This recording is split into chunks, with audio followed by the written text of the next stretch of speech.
Good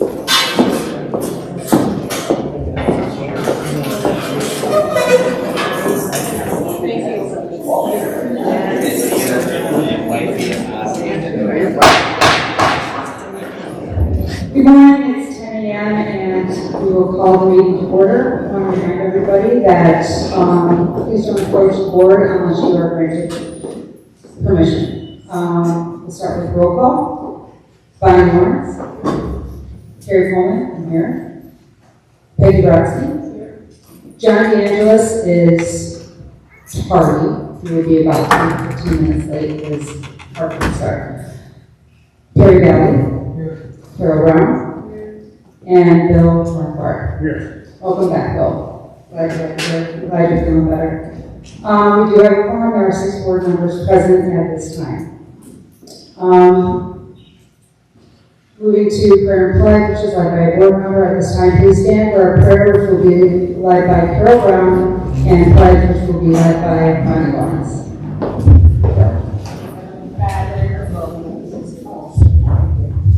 Heavenly Father, we thank you, Lord, for America. We thank you for who you are, the one true God. We ask, Lord, that you be with us in this board meeting and lead and guide our decision making. We thank you that Bill's back with us, Lord, and we pray for Dawn again, Father God, that you will be with her and bring her into recovery. In Jesus' name, amen.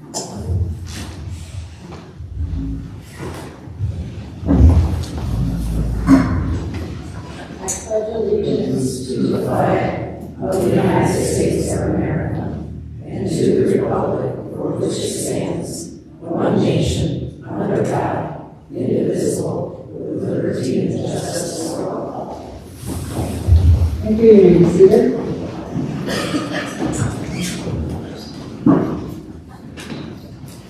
Okay, next, additions, deletions, and the approval of the agenda. Do I have any additions or deletions to the agenda?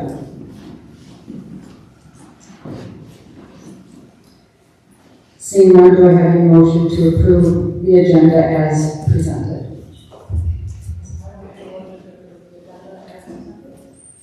Motion by Peggy. Do I have a second? Second by Carol.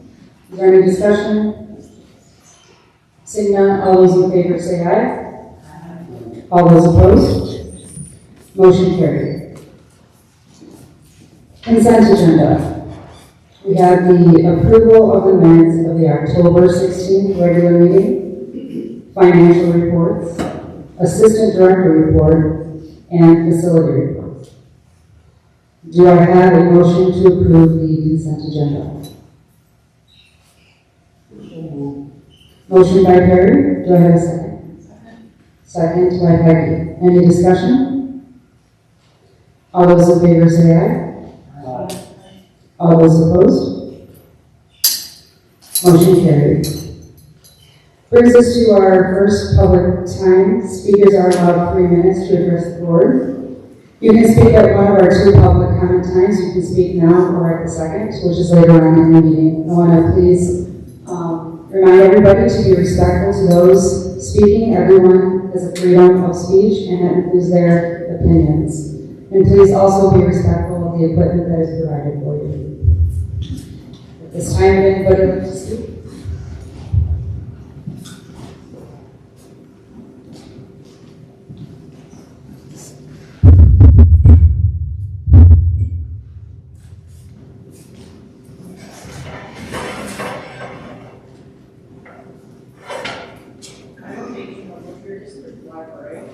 I read a lot.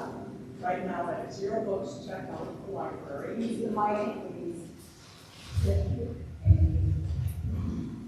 I read a lot. I have 0 books checked out of the Lapeer District Library now. I have 5 items on hold from other libraries, which are all new books that the Lapeer District Library didn't buy. Borrowing these books for me and other patrons costs the library money. They do it for several patrons. It equals the cost of the book. If the library bought the books, patrons would be able to read them sooner, they'd be happier, and and happy patrons will vote for a millage. So I thank you for allowing purchasing of books to start again, because you were the ones who caused it to stop. I want to make a note that Alexis made a presentation of activities at the library. I urge you as a board to watch it.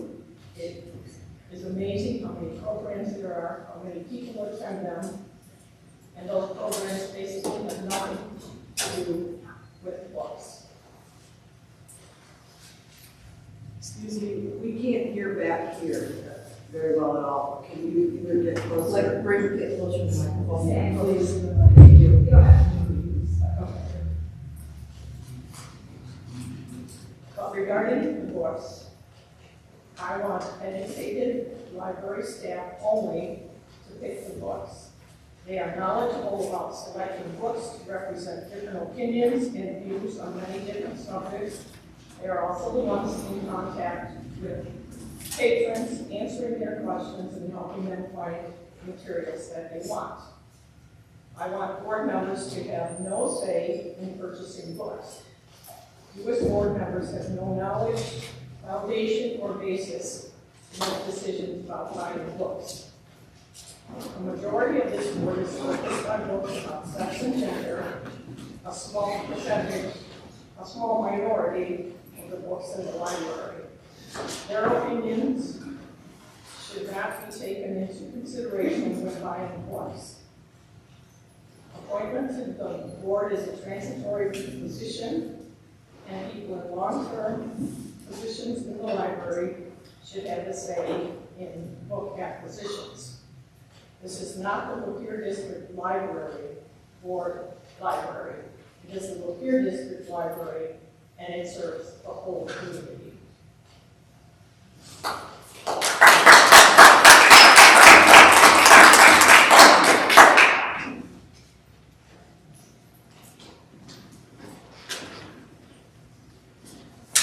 Good morning.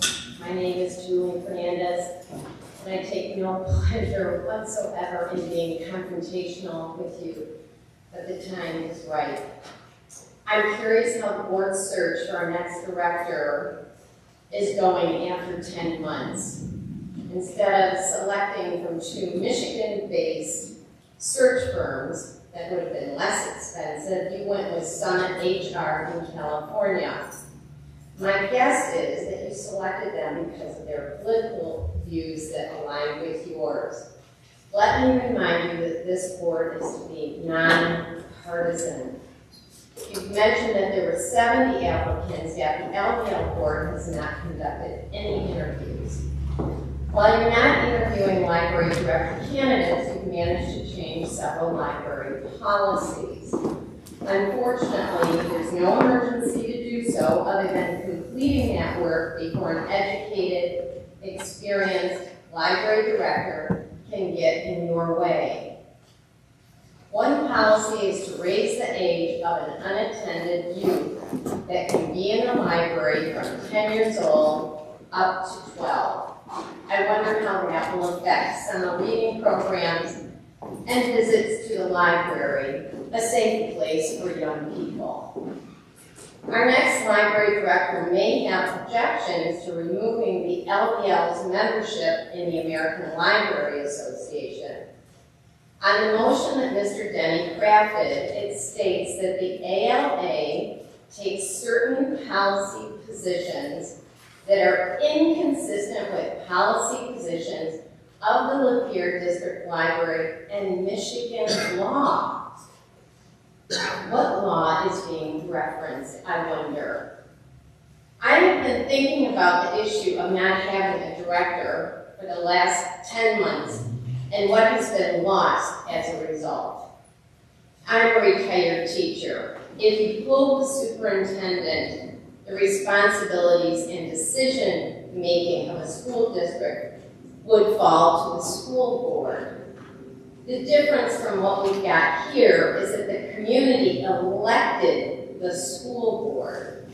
You've been appointed and only beholden to those who appointed you. So I thank you for your time.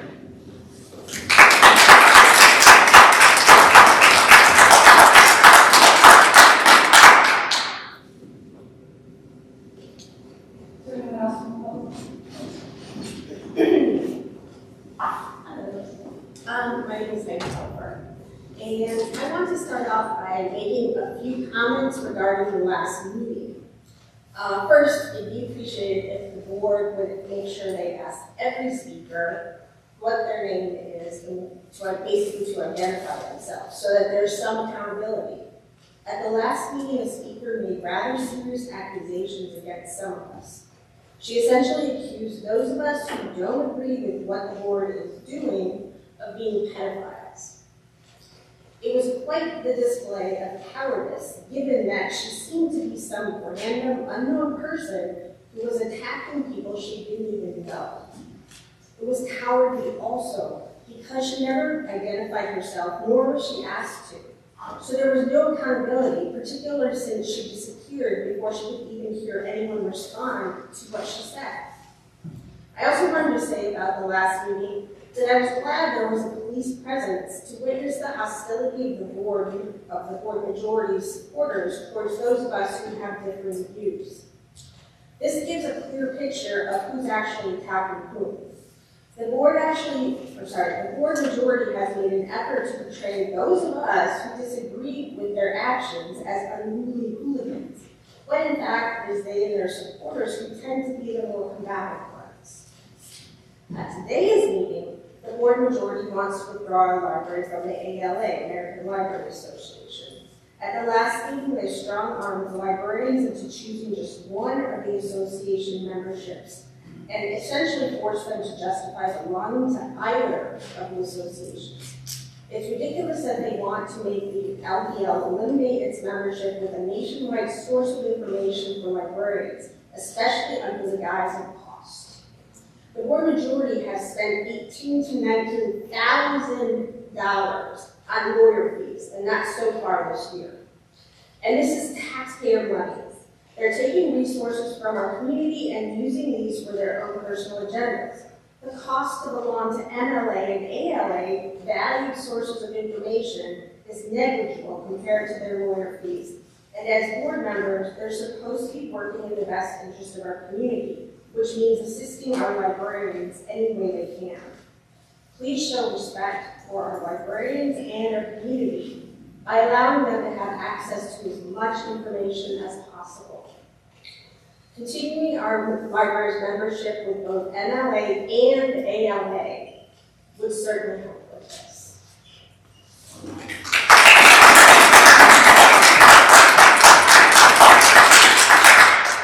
Is there anyone else from the public who would like to speak?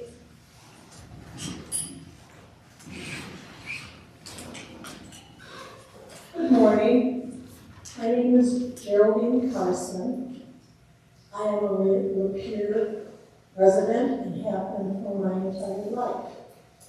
I have been to many of these board meetings, and I have also recently been brought to my attention of a situation in which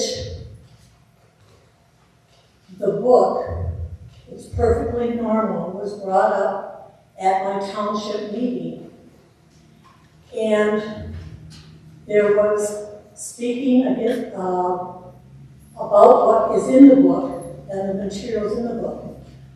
The individual that was taping the meeting was very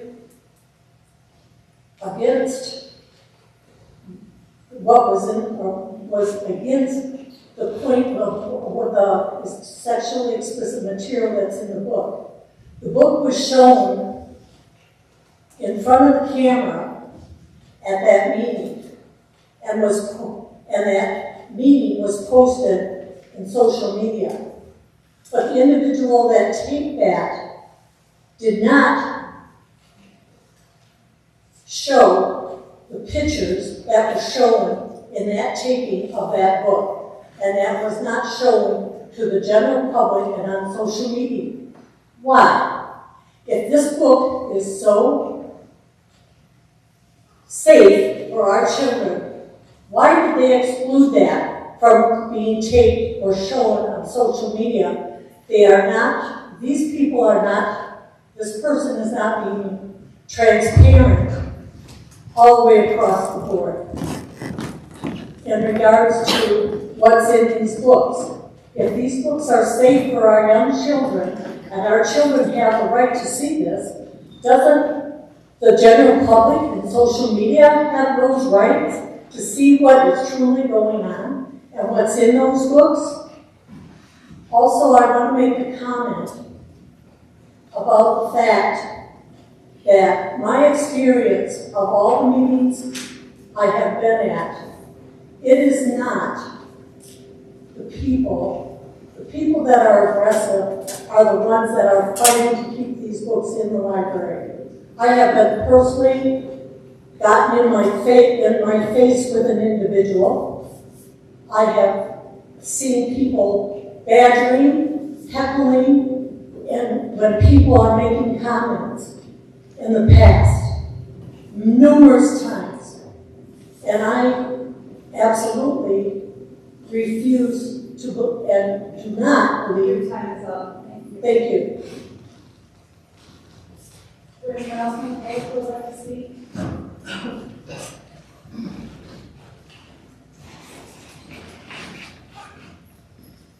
Cheryl Bernstein. Recently, probably a month or so ago, a man was arrested in the Detroit area for soliciting sex with a 15-year-old boy. Among his many charges was supplying sexually explicit material to a minor. It was interesting in that we have 98 sexually explicit books between the junior high and the high school, which raises concern over how many might be in the LDL system. Also that in trying to gain publicity or at least information, getting it out to the public, I had submitted on April 8th something that we wish to appear on the opinion page, and yet it has never been printed. We complied with the request from the paper for the name, which I supplied, and I was told that this had to be fact-checked. Since when does something on the opinion page have to be fact-checked? Another concern I have is how is it determined which books are removed to make room for the new? I'm concerned over the fact that there might be reference books and valuable historical information that would be removed and be replaced by the sexually explicit material.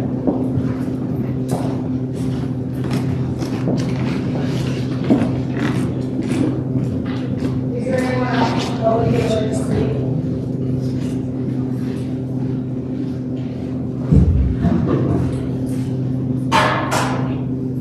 Good morning, I'm Rhonda Lohr from Marathon Township. The LDL Board majority is putting the public on alert this morning of their intention to change the material collection policy so that it keeps the American Library Association's Bill of Rights, but rejects their interpretation of patrons' use of those rights. What are they taking from us? The ALA affirms that everyone has the right to form their own opinions about the books they read. Labeling systems, which the majority may introduce, can be prejudicial. They assume that librarians or library boards have the intellectual wisdom to determine what is appropriate or inappropriate for its users.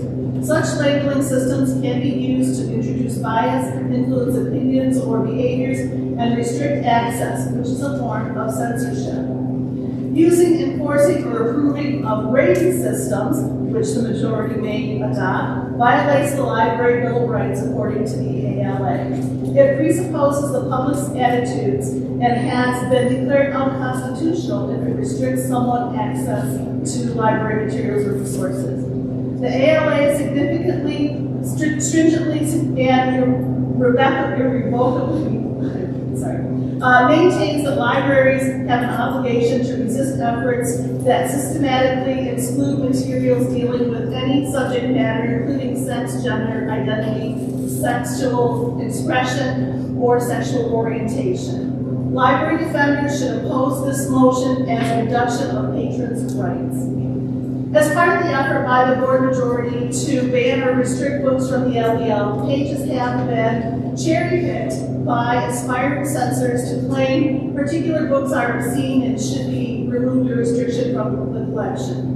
In the case of Ferber versus New York, the U.S. Supreme Court ruled that materials, including materials available to minors, cannot be prohibited as obscene on the basis that they contain a single graphic depiction of sexual activity without inquiry into the work's redeeming value.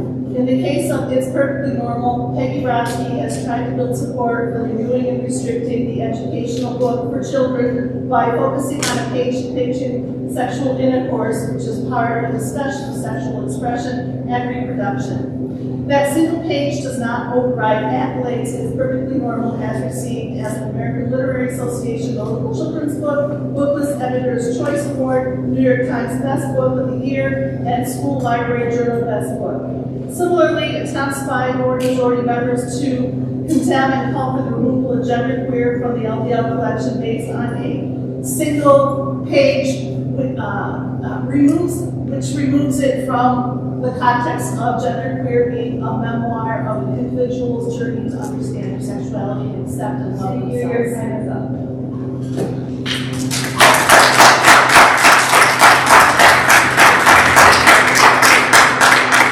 Is there anyone else from the public who would like to speak? Seeing none, I'll close public time.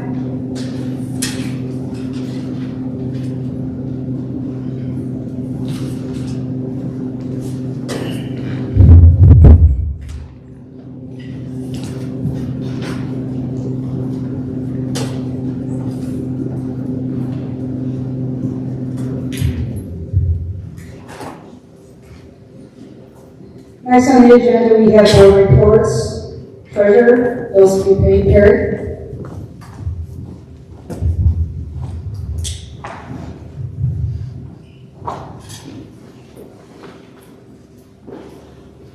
Make a motion that we pay from the general checking accounts from October 17th through November 20th.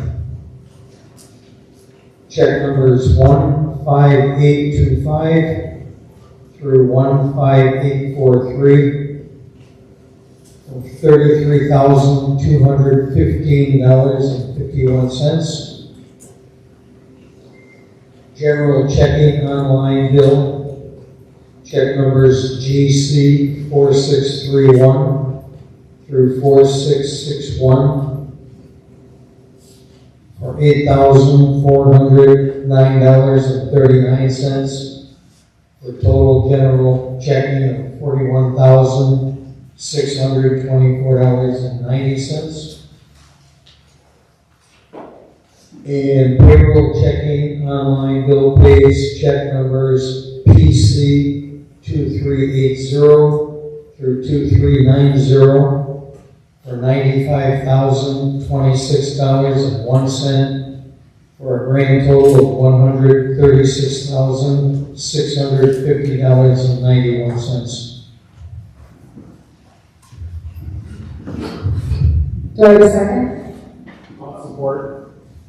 Okay. Support by Bill. I've got a question. Yes, discussion. Where in here are the bills for the legal services that we're buying? It's a question for the treasurer.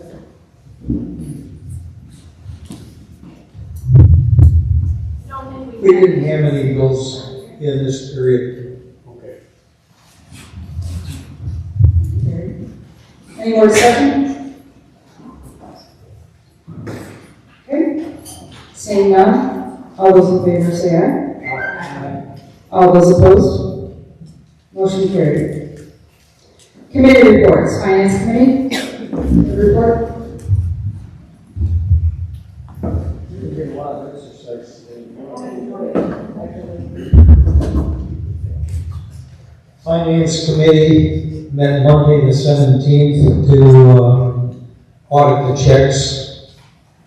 And during I just reported that we have a little over $154,000 in the contingency fund. We're in good shape. We have no major bills coming at this particular time.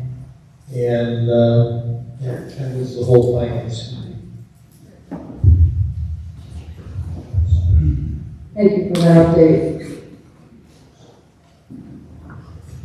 Personnel Search Committee. You have a bit of an update? I was hoping you weren't going to sit down. Yes, so far our search company has engaged with 96 different people who were qualified to be a director for us. Our problems are still our problems, where it's all sounding great. They like the financial package, but they don't like all the controversy when they look us up and they see what's in the media, and that's when they back out. So that's it. Thank you.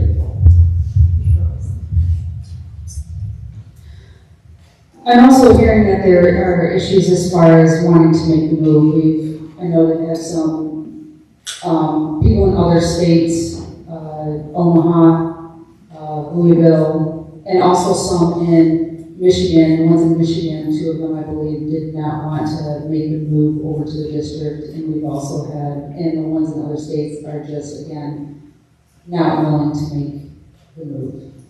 So, with that, if we look over what what we're offering, is there something that maybe we can do better offering?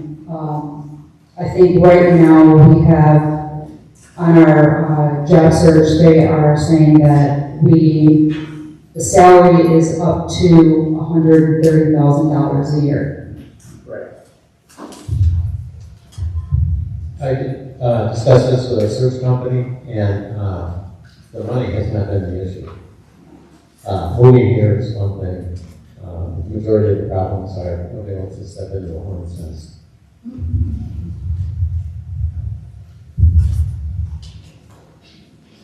Right, I think we need to think about, obviously, no one's wanting to come here to step into a hornet's nest because they're seeing the controversy of banning books, which isn't on the agenda ever, about us banning books. So what's being printed isn't always the truth of what's happening, and that's unfortunate.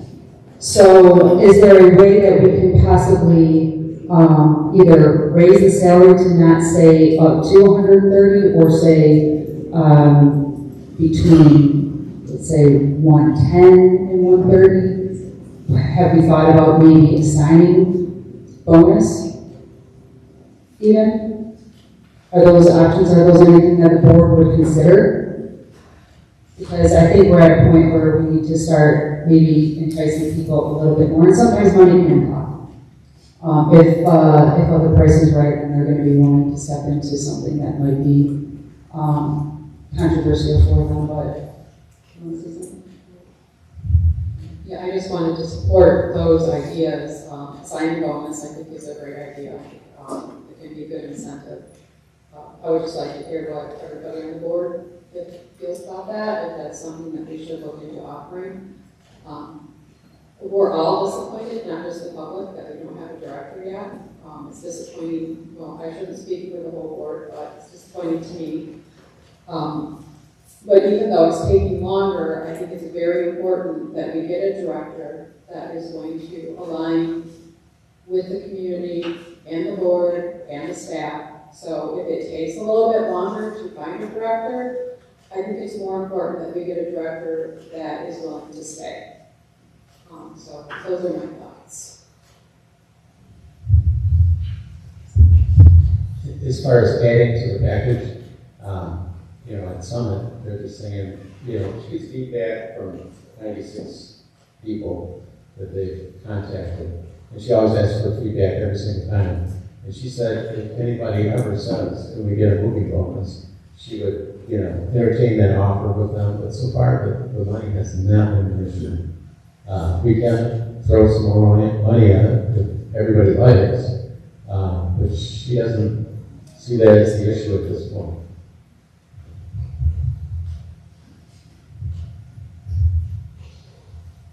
Okay, is there anybody else who would like to chime in on that? I know it's frustrating. I do want to say that our staff is doing an amazing job. There have been no hiccups along the way. Everything has been moving forward. Kari, we've been able to hire people as they resigned, and from what I heard, they're pretty amazing people. And they're doing an excellent job. And from the board ourselves, we just want to say thank you.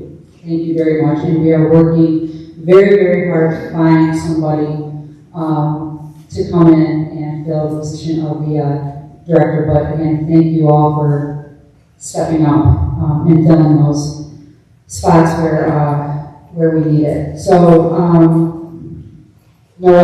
so John, you're saying that the money isn't the thing, even if a little bit of a signing bonus might tip them a little? You could always add that to the package. You know, we discussed it, and I suggested it, because of your suggestion, really. And you can always add it if that's the issue. I think that's something as a board that we need to think about possibly adding. I have a question, basically for John. How long are we under a contract with this company? Like, do they have 90 days? Do they have a year, 6 months to find somebody? And then we have to pay more money, or what? No, we pay them if they find somebody. And we could find people on our own. We try to find people on our own as well. I do believe we have some qualified people that work for our staff, and I would encourage them if they're interested to please reach out and maybe apply for the position. So, is there anything else?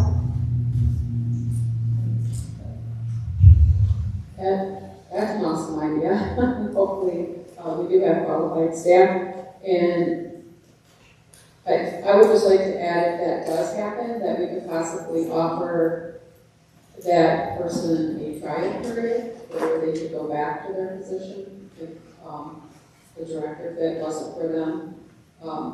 I do strongly suggest and also entertain a motion that we add a signing bonus to the director search. So I'd really like to hear what other board members think.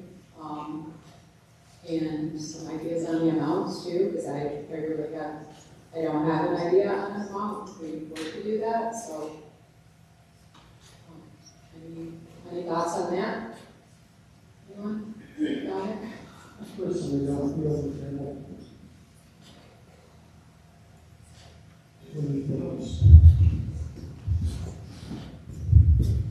I personally don't think trying to get a signing bonus is going to do anything at this point in time. And if we have to, maybe we should consider looking at another company to search that's local and see what they can, maybe they can come up with one or two candidates. Mr. DeAngelis has made a notation several times that money is not the issue. The issue is a director, a potential director looks at what's going on in Lapeer County and is deciding, I do not want to step into that mess. And we can talk about it, we can argue about it, it is a mess. There is someone made a comment about board, about book selection process. We've got professional librarians who work for us who are experienced in doing this kind of thing. There is no one on this board, none, myself included, competent to make a decision about what books should or should not be included in the collection. that decision really should be left up to our staff, period, full stop. Any director that we're going to find is going to have to be committed to the First Amendment, to freedom of expression, to not be pulling books because of a language or some sort of issue. We've had 2 directors. Someone said we haven't had a director in 10 months. We did have a director. And this board cost us that director. She decided that she was not going to fight with us. I think that any search for a new director we need to be honest with ourselves. It's not a problem of money, it's a problem of what's going on here. That's it.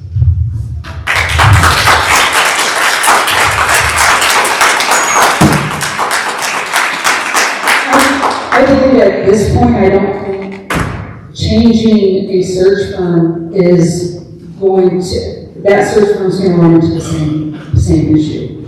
Because we haven't just, our search firm has made contact with, you know, an abundant amount of people. And so the search firm, another search firm will still have the same issue of not being able to find somebody because of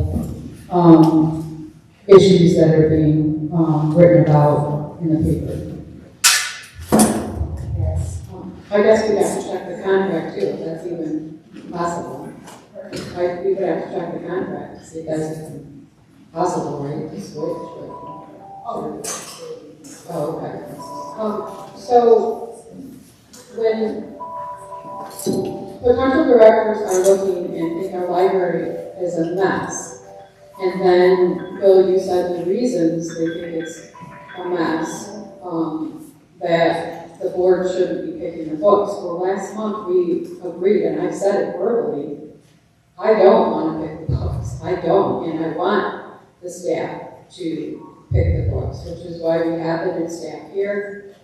They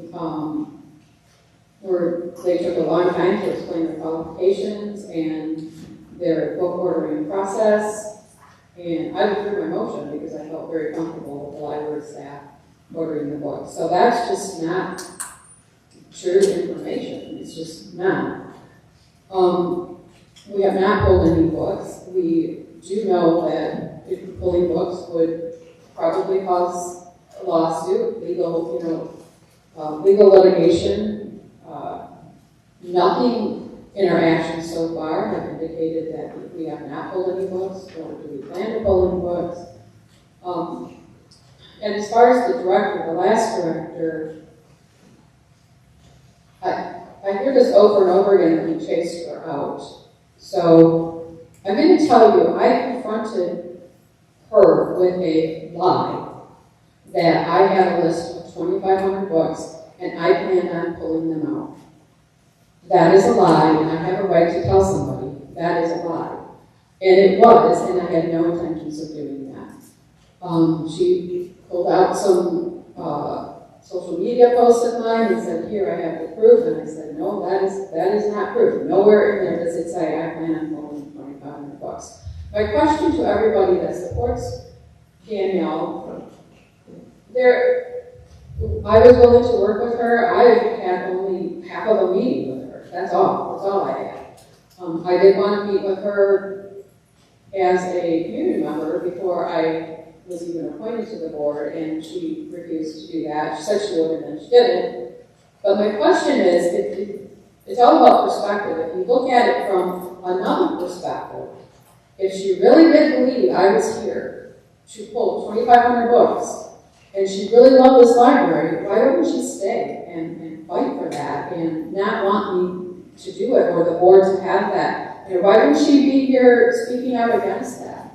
There's other reasons why she left, and the board did not push her out. So. Okay, is there anything else? Okay, moving along. Lapeer County report.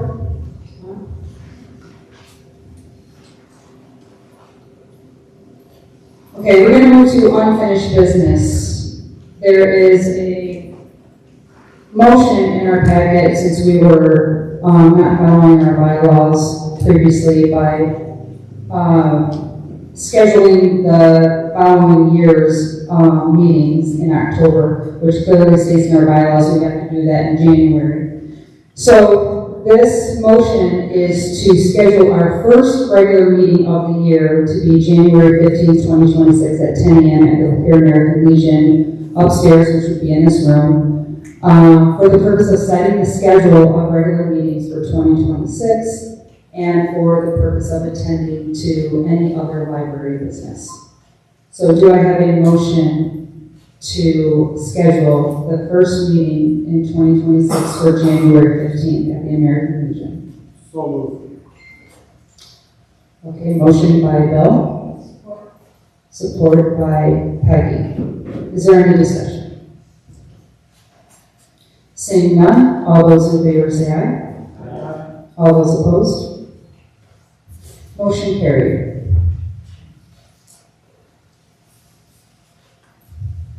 Brings us to our next motion, which is going to be due to the cost of membership, lack of sufficient benefit of membership, and the fact that the American Library Association takes certain policy positions that are inconsistent with policy provisions of the Lapeer District Library and Michigan law. We have a motion to withdraw our membership from the American Library Association. And I just want to say, I know there's a community member that had expressed that we are strong arming the staff into getting out of the ALA, but here at the last meeting, the staff did say that they don't use it, that it's not a membership that they even use or use anything with it. Is that correct?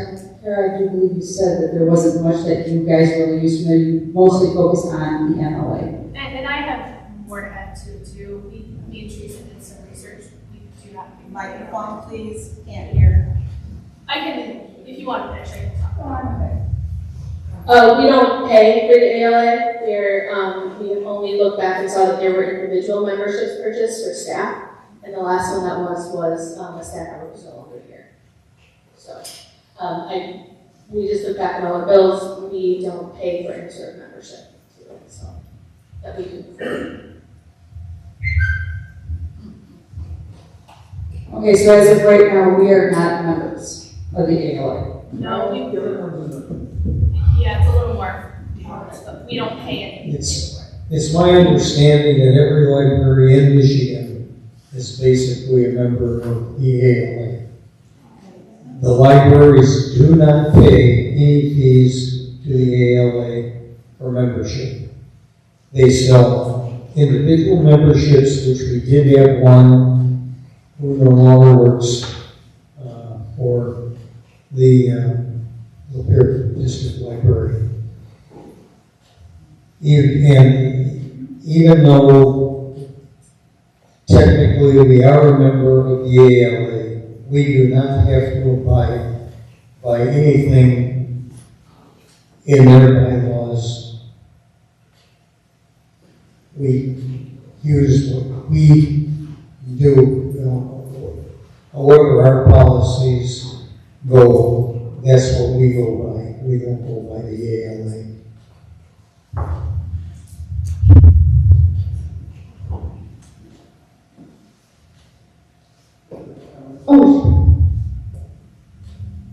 I would point out at this point that there's somewhat of an inconsistency then, because our material selection policy, by definition, specifically incorporates the interpretive guidance from the ALA. And one inconsistency is we have, as a matter of policy, internet filtering designed to keep sexually explicit and pornographic materials not accessible to minors. And so that's no accident, because Michigan law has a statute that specifically requires the library to do that.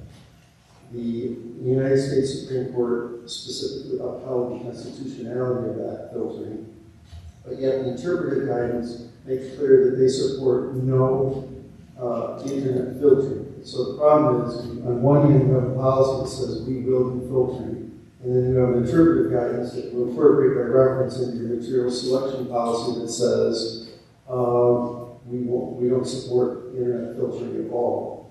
So I would also note this, there is something to say about being associated with the group as a member, and that is the lead party in the United States Supreme Court case that upheld the constitutionality of the internet filtering was the American Library Association.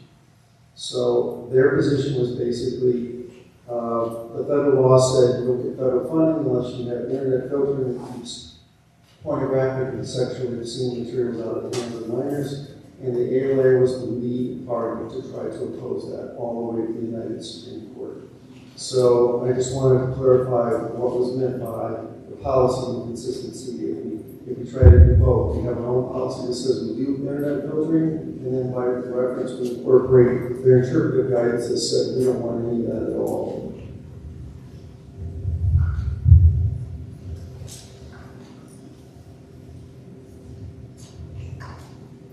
So can somebody clarify then, we are members, but we don't pay? Every Michigan library, So just by default, we are. is, from what we can understand, like you said, Okay. it's kind of obviously complicated, but we did not find any payment for the library itself. The last payment was for a staff member who is no longer. Okay. So aside from the policies that don't align with the ALA, or the principles, I guess, there are many that concern me, and they want minors to have not only free access to all material, but be the library card without their parents, in the library at any age without their parents. Basically, we want minors to have all of the rights to the library that adults do. And so that is something that I don't agree with. I do research whenever we have an upcoming vote. I don't just vote with the majority. I don't just vote because I'm trying to upset people. I do research it, weigh it out, listen to everybody's opinions, including the public. So in researching the ALA and all of their principles and trying to understand their emotions and what that would mean, I came across a form that's on the ALA website, and it's titled Report Censorship. So this report, if you have a patron or community member that is challenging material, ALA wants you to report it to them, with including their name. They want to know the challenge, they want to know the name, which could potentially, and I would say most likely, be a patron. So they have a form for you to fill out, report that patron. Whoever makes this report, they can stay anonymous. They get confidentiality, but they want you to report that patron that made one challenge. That completely violates our privacy policy, where we do not disclose information to third parties. But ALA is encouraging. You do it, keep it secret, report those patrons for those book challenges, and that is so wrong, in my opinion. The first step in a book challenge is you talk to staff, and then you go to the director, you make your book challenge, the director decides. So at that point, that's between you and the director, and it's still patron information. Now, if that challenger wants to appeal that decision, then that would go to the board, and then that information would become public. But at the point where it's just the challenge to the director makes the decision, that challenger may say, okay, I'm fine with the decision. And I certainly hope that this library is not doing that or has ever done that, because I believe that is so wrong. And so that's a big concern to me. And the reason to very important. Okay, I'm a former teacher and I belong to the union, the MEA, the NEA. There were policies that I didn't agree with personally, but that still didn't mean that I didn't look at the advantages of being a union member. And I also had opportunity, if I didn't want to join the union, I didn't have to. I think because the we are members of this just because we are a library system in Michigan. There are things we might not agree with, but we make our own policies at our own library. And so I think that this is kind of a unique situation. I would just like to echo something that Kari brought up, that we did ask the staff, and we didn't want to take resources away from them. And the way I remember it is all three of the staff that gave us feedback said they don't really use the AOA for resources, but they do use the MLA. There are things I don't agree with the MLA too. They have a similar reporting process. They don't ask for your name, but we're not touching them because right now at this time the staff uses that and utilizes it, and we don't want to make their job harder. So contrary to what people are saying, the board does care about our staff. We want them to be able to do their job.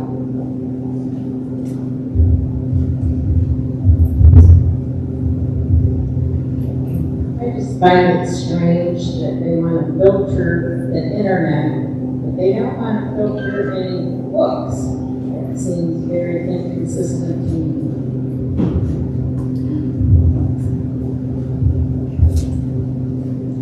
Okay, so what are we going to do with this motion?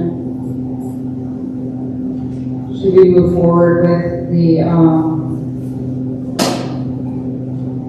okay, so I have a motion from Peggy. Second. By John. Any discussion? Any more discussion?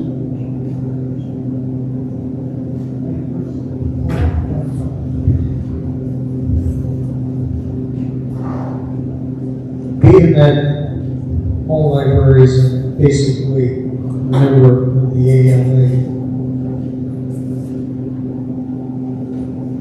you're making a motion to drop membership, and I feel that that is something that should be done by a director and not by the board at this point in time.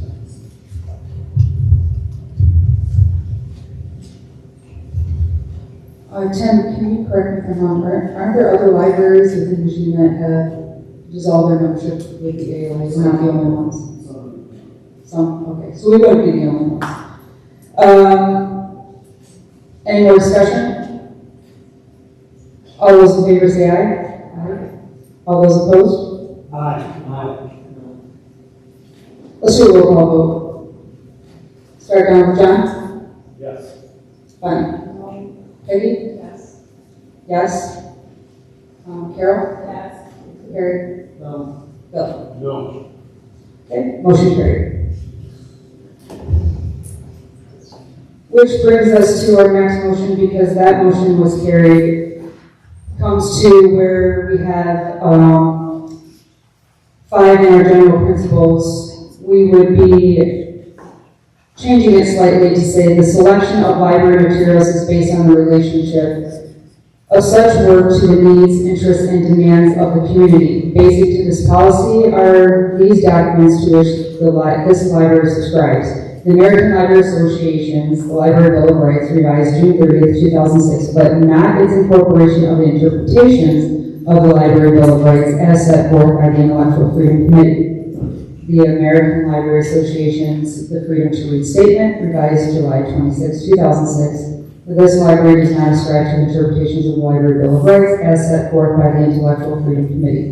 Selection is not made on the basis of anticipated approval or disapproval by patrons or library users, but solely on the merits of the work, without regard to the race or sexual orientation, nationality, political, or religious views of the writer. So basically, our library still, there are no other, we're not replacing the Bill of Rights. We do believe that all of our patrons have rights, and we don't want to take that away from them. So that's why we're going to keep this in our material selection policy, the Library Bill of Rights. But we're added in there, we don't agree with the interpretation of the Bill of Rights. That was set forth by a committee, the Intellectual Freedom Committee. And what that is we don't the interpretation as far as what our Michigan law states, which is in direct conflict of what the ALA is saying as far as the resources that children have resources. They can use any resources non-restricted on the internet, whereas our library, we do have restrictions because we need to, according to state law. So that's why that's in there. Do I have a motion? I have a question. Is this what was originally written as our material selection policy? Because it doesn't state anywhere in there as to who makes the selections. It doesn't say the director or the staff, and I just wondered if that was in the original policy. Yeah, this is just a section. Yeah, this is just one part of it, and this one is only in regards to the ALA and their Bill of Rights. The full policy should be in the original binders that you got. The original policy from the binders we got, that's what she said. Okay, so do I have a motion?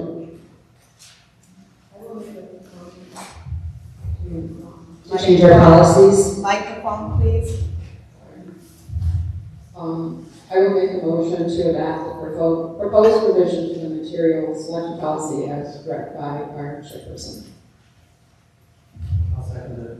Motion by Peggy, second by John. Roll call vote. No discussion? Seeing none, we'll do a roll call vote. John DeAngelis? Yes. Bonnie? No. Peggy? Yes. I'm a yes. Carol? I'm sorry, Carol, I didn't hear you. Yes. Perry? No. And Bill? No. Okay, motion carried.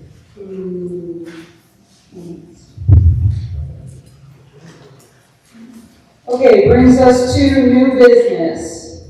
We have the 2026 Family Literacy Contract for Programs. Did you want to speak on that, Carol? Yep. As I explained to Kari, we're making this, excuse me, we met with the Family Literacy Center last week, me and Alexis, as the DHS branch manager. They are still putting together the contract, but it will be exactly the same as the 2025 contract with the amounts. So we will be doing, excuse me, 4 different programs. Playgroups will be 4 6-week sessions, 60-minute sessions once a week for 6 weeks. Kindergarten readiness, 6 sessions throughout the year. Child tutoring, 4 6-week programs, 90-minute sessions, 6 weeks at a time, skipping 1 week in the middle. And math themed nights, I don't think you're going with reading, I think the math is working out well. 6 sessions throughout the engine. So the pricing did not change for each of those. So the total cost for 2025, which is the same for 2026, is $24,800. And that is already in the budget for next year as well. I believe we actually upped it a little bit because we thought it would cost a little more. But I didn't get those numbers for you. But they just need this to be approved, and then they'll create it all, and I can sign it. So. I'd just like to make a comment. I will not be voting on this. It's a contract. It's a conflict of interest for me since I'm on the Family Literacy Board also. Okay, do I have a motion to approve the Family Literacy Contract for Programs? So moved. Bill? Okay, motion by Bill, second by Peggy. Any discussion? Seeing none, all those in favor say aye. Aye. All those opposed? Second was Peggy. Motion carried.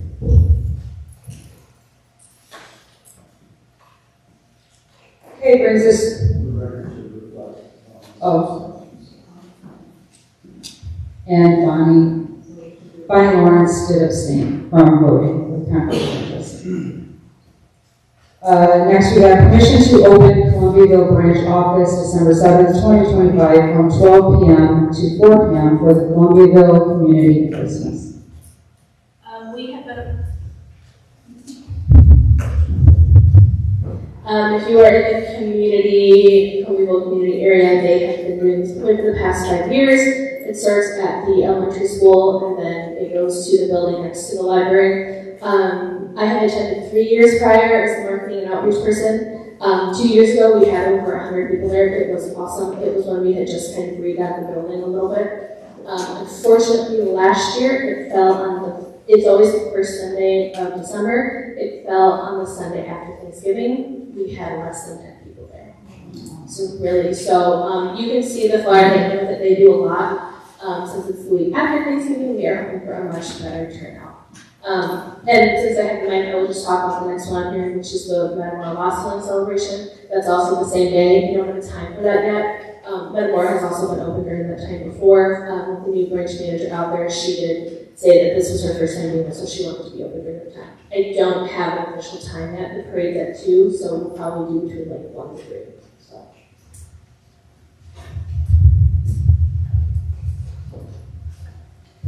Okay, do I have a motion to first open the Countyville branch December 7th? Motion by Perry, second by Carol. Is there any discussion? All those in favor say aye. Aye. All those opposed? Motion carried. Next, permission to open, do I have a motion to open the Metamora branch December 7th, 2025 for the Metamora Wassailing celebration? Motion by Perry. Second by John.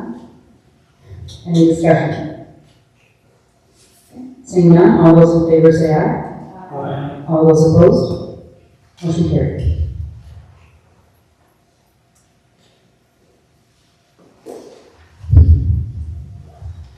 Okay, next we have a motion on the table. I'm going to move this to discussion only, since these are in our bylaws and our bylaws state in order to make a change to our bylaws, they have to be presented at one meeting and then voted on at the next. So we're going to move this from action required to discussion only. So we have a motion to amend Article 6, Section 5 of the bylaws to reorganize the agenda for the board regular meetings. What this does is this motion is going to move our board comments and or request for information from right after the Friends report to after the second public time. So it's just going to reorganize the agenda, just moving board comments to right before we adjourn the meeting. That way we have a chance to be able to answer the public if there's questions that are posed at the second public time. Right now, if there's questions posed, we don't really have too much of an opportunity to speak on those things. So, do I have a motion? Do I have a motion to move board comments or request for information from where it is on the agenda to right before the adjournment? Oh, I'm sorry.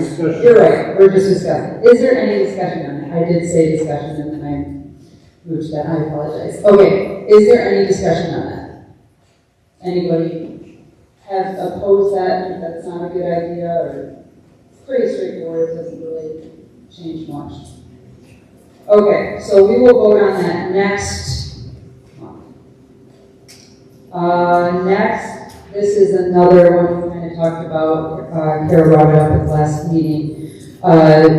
We haven't had a Lapeer County report since last year, or the year before. I don't know. The county doesn't come and report. So we've talked about possibly taking this off of our agenda.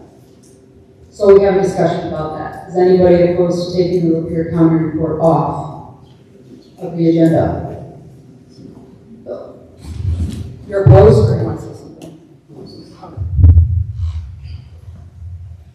We have had in the past county commissioners who would show up at a meeting and inform us of what was going on in the county that may or may not affect what we do here at the Lapeer District Library. And in fact, former Commissioner Nolan was here.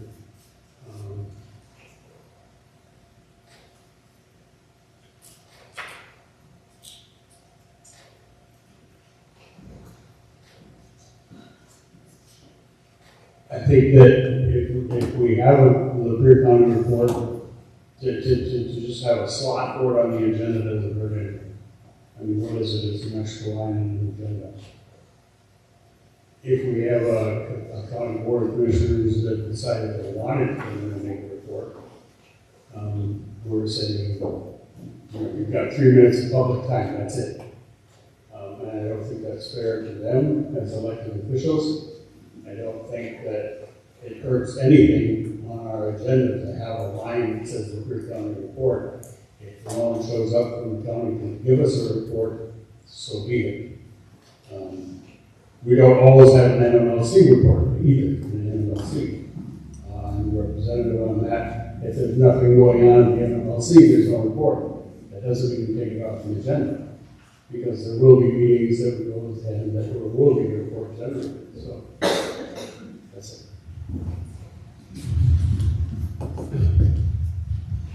I do agree. I don't, it doesn't hurt, it doesn't take away, it doesn't add, it doesn't really do anything, whether it's on there or not. I think we've just had issues with the Lapeer County not wanting to come in and give a report, and they are actually supposed to appoint somebody to our meetings to come in, and whether they've done that or not, I don't know. I don't even know who the liaison is, and I wish they would. Pardon? I said, I don't think we have one at this point. At this point, okay, yeah. Well, that's up to the chairman of the Lapeer County Board of Commissioners to assign one to us, and I don't know if that's been done. I would suggest that maybe we contact the chairperson of the county commission and see if that's something they will do. And I agree that it's not a big deal to have it on there. The only thing I can see with having it on there is the public checks the agenda and they may be expecting it to happen and it doesn't happen. That's the only negative I can see to have it on there. I think it would be nice to have a Lapeer County report, and maybe between now and our vote, we could, our vote next month, because we vote on this next month, right? Is this a bylaw? Or next meeting, yeah.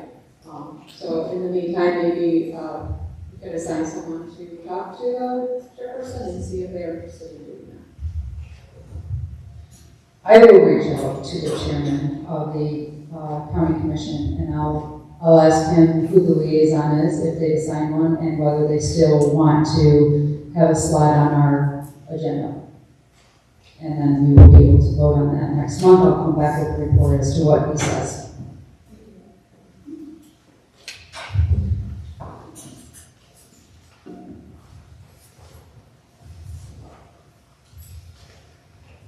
Okay, next we have a motion to amend the FOIA fee policy. So this goes to unreasonably high costs, and right now there's no baseline as to when we start to charge and when we don't.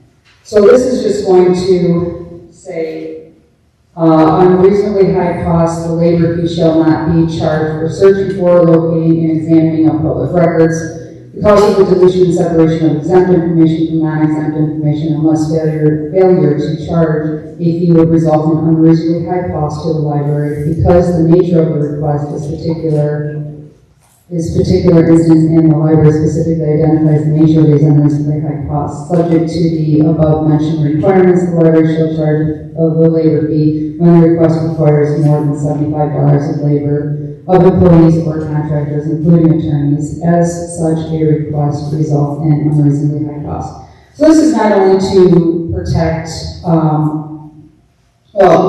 we do realize that the ones asking for the FOIAs, that they pay taxes to be able to get the information, but it also has to do with, we also have to protect the ones that, the taxpayers who are also paying for the fees for the library. So we need to protect everybody's tax money here, and I think as the FOIAs continue to come in and get more, there's a potential that they can become more and more in depth. I think we need to have a baseline of, okay, you know what, maybe we need to start charging once we reach, this point.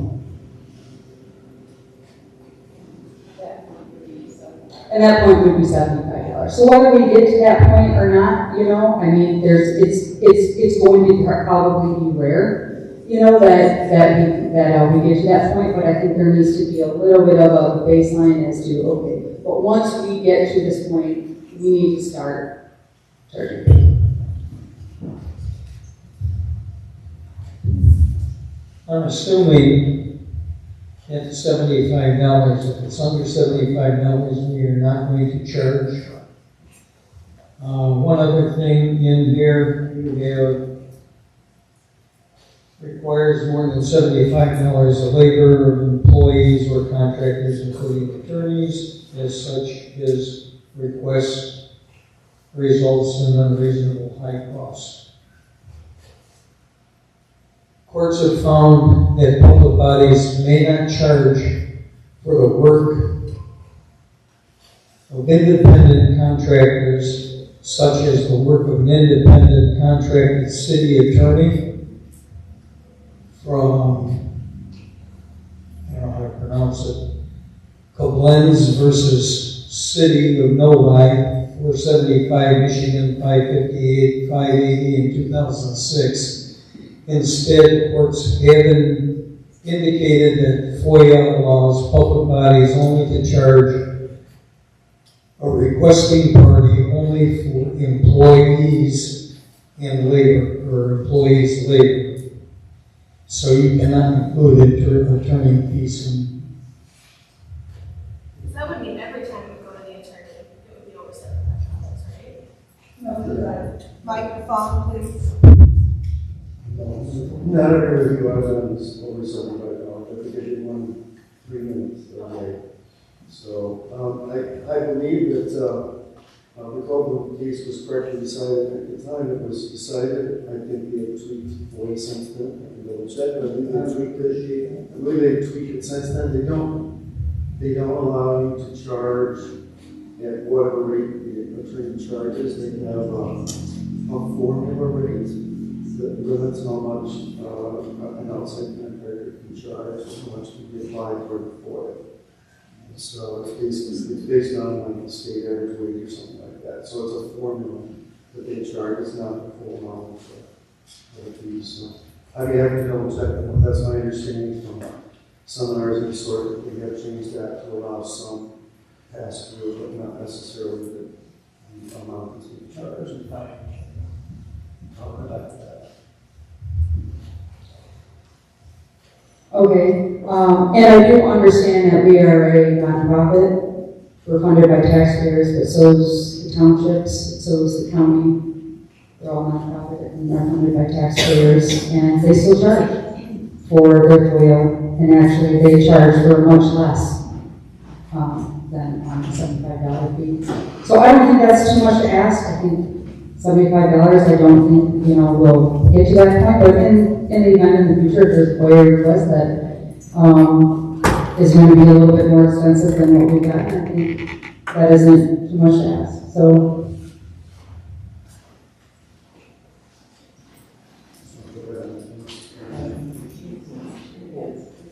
yeah, that's fine. We can move this from an action item to discussion. We'll move it to next month for a vote, and at that time we can have our attorney get some more information on those court cases. Okay.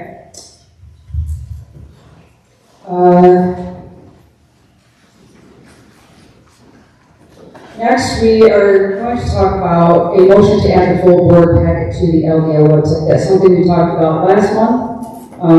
It was asked if we were going to do that this month, and I didn't want to go ahead and put it out there on the website without first the board needs to make that decision as a collective whole on whether we're going to be putting the whole board packet on the website. Because right now it's not on there, but I didn't know if anybody wanted to discuss that, make a motion to do that. So, when this was brought up at our last meeting, I fully supported it, and I thought that's a great idea. It's the more transparent we can be.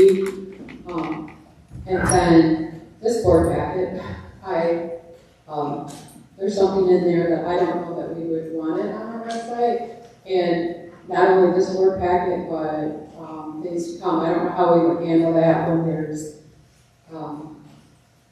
information that's not appropriate for children, teenagers. It's my understanding anybody can access the website. So that was a new concern that came up between last month and this month. So.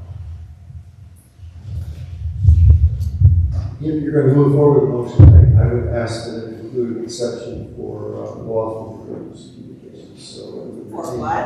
For lawfully privileged communications. So if there's going to be a treatment letter or other kind of privileged communication, that we can still communicate the board, and that isn't necessarily passed on to the public. That's not something that would be appropriate to be passed on us.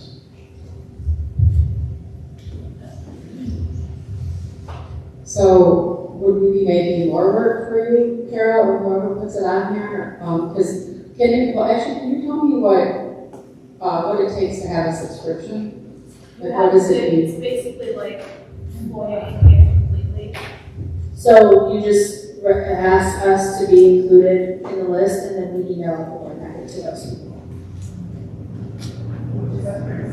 It's pretty simple. It is getting, we have a lot more people on that list. And the thing with that is, as you know, once it gets to certain people, it's going to get out there. Anyway.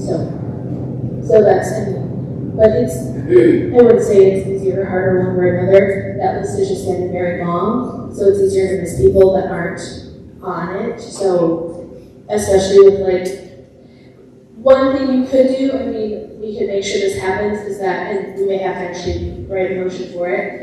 I know the question was talking about motions. People don't get to see the motions before, so we could post the agenda and any motions in that meeting.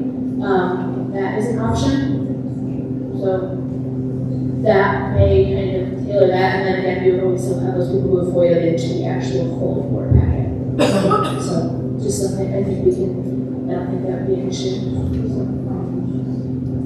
The financial stuff is pretty much public record anyway, so like last time I couldn't put the Ameriprise financial information in the board packet because it had my personal social security number on there, so that I just held until the meeting. So that stuff we usually hold until, or I'll say a place around there. But any sort of, I think the issue on it was the motions. We weren't seeing motions before the meetings, and those, if we have them ahead of time, we can put them with the board agenda. So that's a kind of leeway between the two. Well, so with the subscriptions, and if there's attorney-client privilege information going in packets, that's going out to the subscribers, correct? And that's part of our FOIA policy. That's in our FOIA policy. So, No, that you can, all you have to do is subscribe. So that would have to be changed in the FOIA policy. But if you change it to, we're going to put everything on the website, and we're going to put another policy that says we don't release the privilege communications.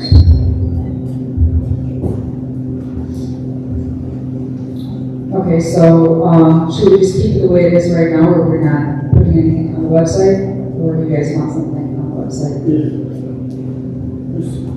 I don't think I need the microphone, do I? You do a good job. My question is the agenda already on the website? Yes. Why do we need more than the agenda? This is a very detailed agenda of what's going to happen at this meeting.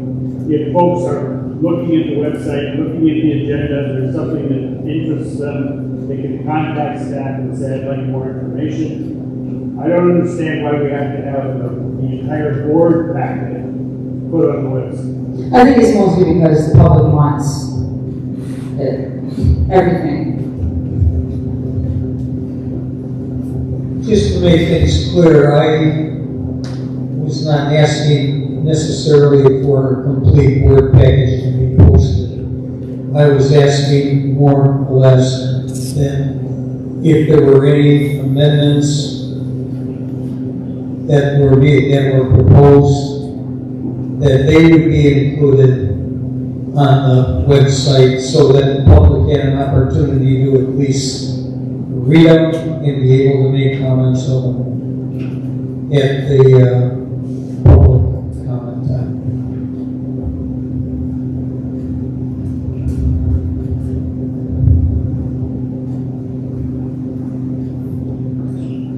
Okay, so that still leaves us with what is the board consensus as to putting the whole board packet, partial, or just leave things the way they are?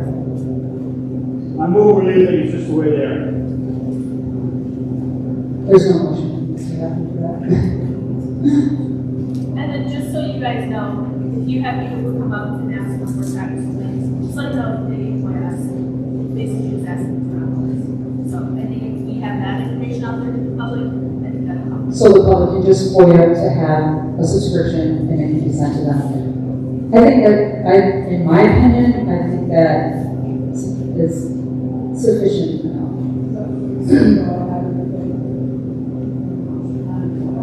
No, we don't need to motion anything if we're going to keep it the same. So, yeah, just went to discussion and we're going to keep things as is.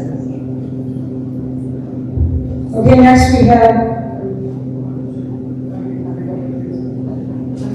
Does everybody agree? We'll just keep things the way they are? Polaris ILS system for discussion. So I was just wondering, Kara, last meeting, I had posed a question about the Polaris ILS system, if that was going to allow for parent notification of what's checked out on their minor accounts, and you had indicated that you would look into it, so I was just wondering if you would inform the commission of that. So we haven't moved on to the notification section of Polaris yet. We are still putting our data into it. From what I can tell, it will work the same way that Horizon currently works, which will be, they can either choose to get a printed receipt or they can send an email receipt. And again, if it is a child's card, the parent would have filled out that information. I don't know of any library that has a notification when a parent is checked out on their card like that. If you know of one, I can look into what their system has set up.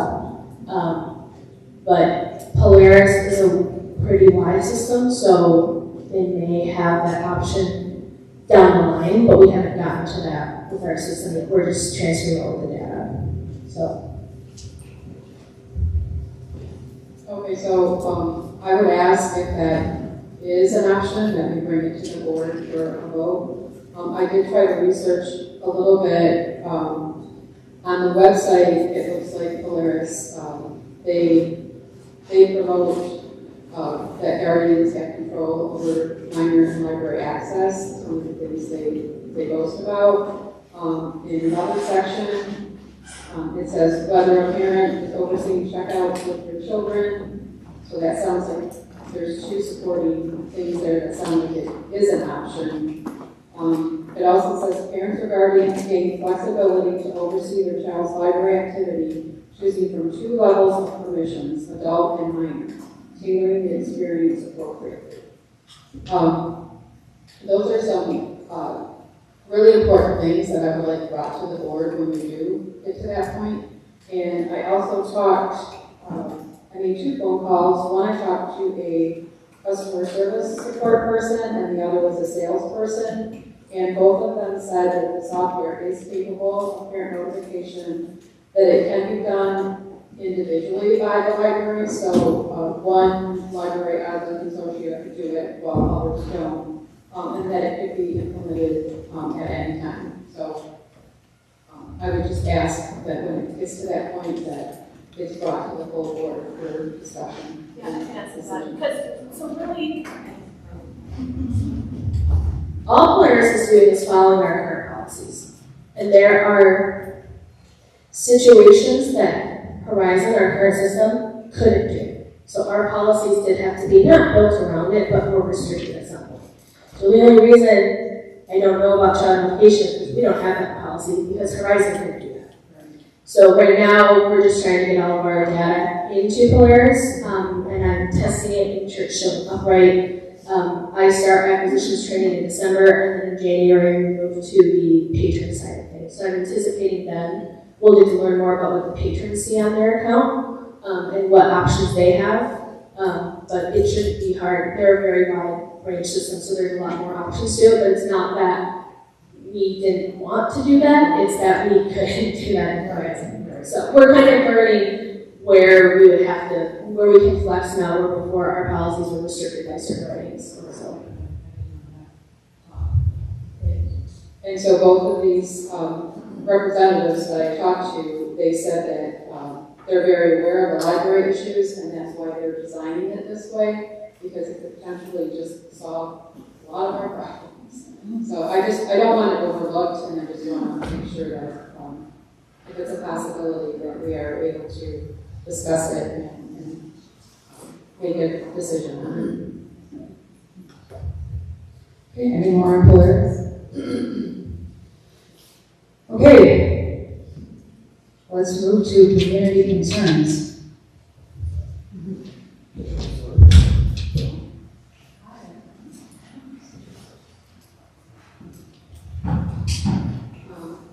Before I start my discussion, I do have something to add to what is in your board packets.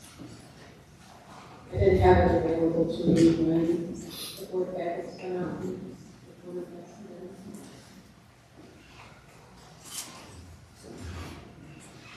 Can you tell everybody what this is? Oh yes. Oh, it is a book description from the LDL website from me, Earl, and the Dying Girl, and it is a section, Parents Need to Know section from Common Sense Media. Previously, I had put in the board packet some pages from this book, Me, Earl, and the Dying Girl. At first, I want to make it perfectly clear that I am not pointing fingers at any staff. Please believe me that I am not trying to accuse anybody of anything. I'm not trying to label our staff.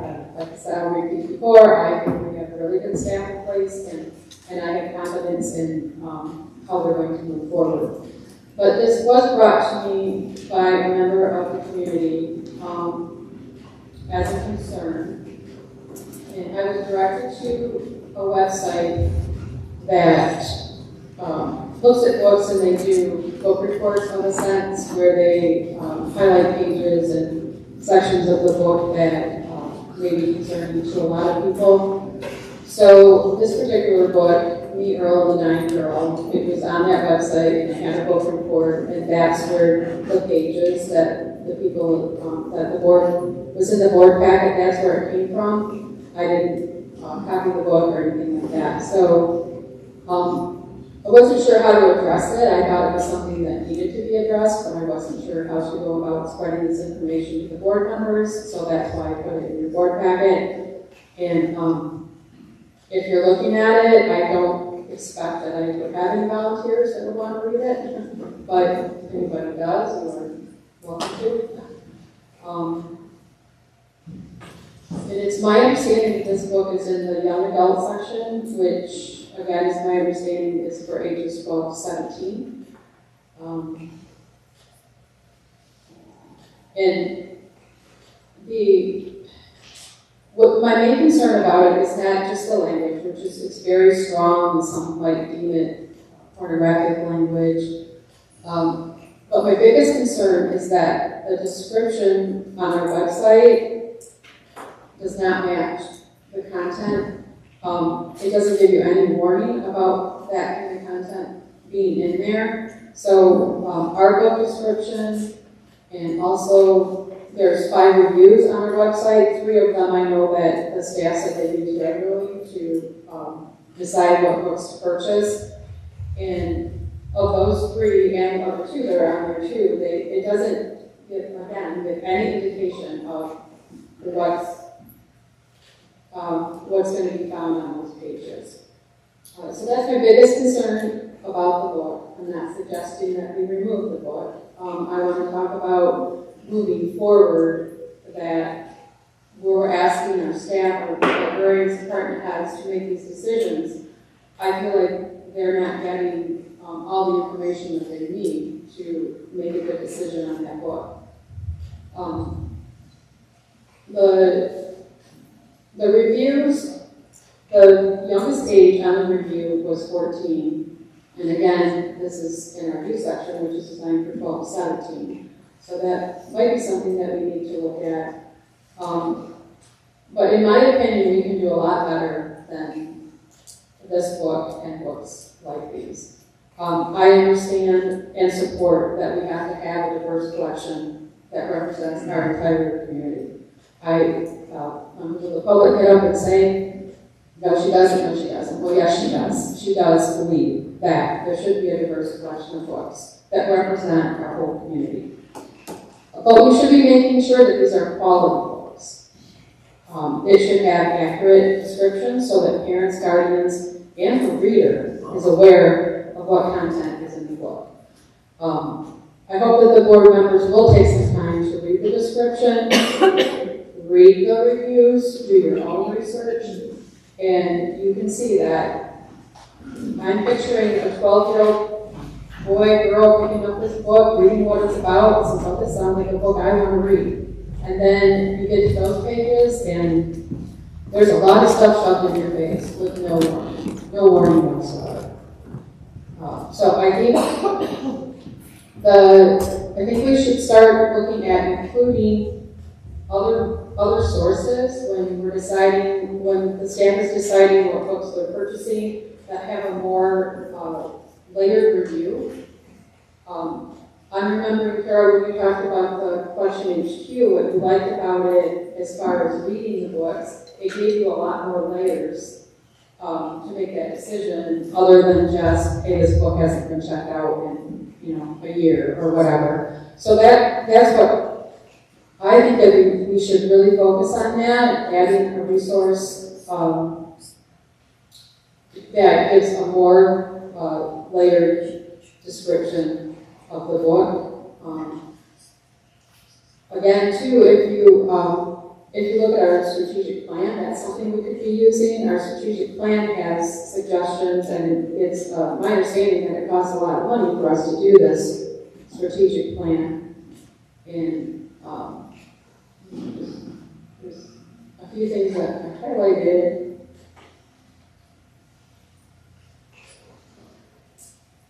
I'll just try to go by my memory. I know the people that took part in the survey, they wanted more classic children's books, and they wanted books that were weeded out to be retained and not sold. That's two things that I can remember from them. I do, thank you. They wanted a patron-driven collection, they wanted more classic children's books, and they wanted weeded books retained and not sold. So I think that should be something that the staff that's deciding what books to order they should be using that, and I don't know if they do right now. Well, that's a full I understand. It's a couple of years. It's our last one, and my understanding, a lot of money was spent to have that strategic plan, so it seems like it's something we should be using. And then maybe just you and the staff brainstorm ideas on where can we get a more layered source. There is one called Common Sense Media, and they have a what parent needs to know tab. We looked into that. That had, from when we looked into it, it was mostly reviews from people. And so We were trying to find, they now have like reviews from their employees or workers, because most of them were paid reviews of like, so, and that does happen in the magazines too, you'll get the paid ones. But if they have any sort of like, I mean, we could definitely get to, like I said, we do all magazines, so if they have a magazine that we could get to the department heads, or is it just online or? I'm not sure. Okay. And I'm not suggesting that you use that one specifically, because even that, in my opinion, the parent needs to know tab still doesn't accurately describe what you have in your board packet. So I just feel like the library we're obligated to the community to make sure that we're getting the best books that we can, getting all the information that we can about a book before it's purchased, because we all know once it gets here, it's not going anywhere. So I think a lot of attention needs to be paid to that. We also need to be listening to the entire community and not just the vocal minority that shows up at every meeting. But everybody has a right to come to these meetings, but not everybody is comfortable coming to these meetings. And I think we just have to keep in mind that we need to be obligated to our entire community to get quality books that do represent our entire community and the diversity of it.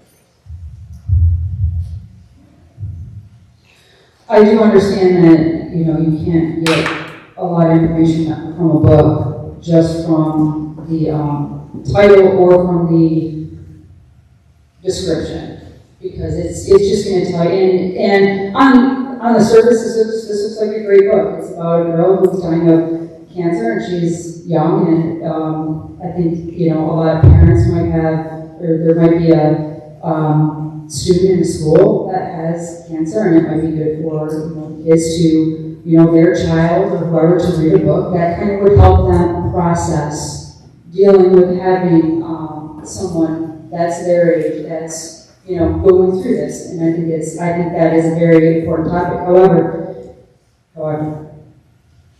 if it was my child and I got this book to them and they came to me and said, "Look what this says," I would be on fire. I know. Doesn't that surprise you? Because some of you are just okay with this, and that blows my mind. Because most people in the community would not be okay with this. Isn't something that can be a 12-year-old, 13-year-old, 14-year-old, 15-year-old should be thinking about. There's other stuff in this world, you know, where they can be trying to think about their future and what they want to do when they grow up, rather than this.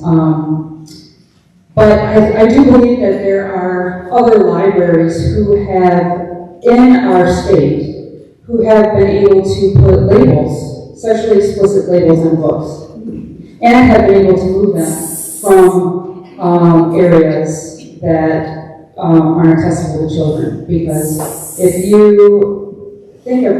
look at Michigan law, they have very specifically what sexually explicit is. And sexually explicit, according to Michigan law, says sexually explicit matter means sexually explicit visual material, sexually explicit verbal material, or sexually explicit performance.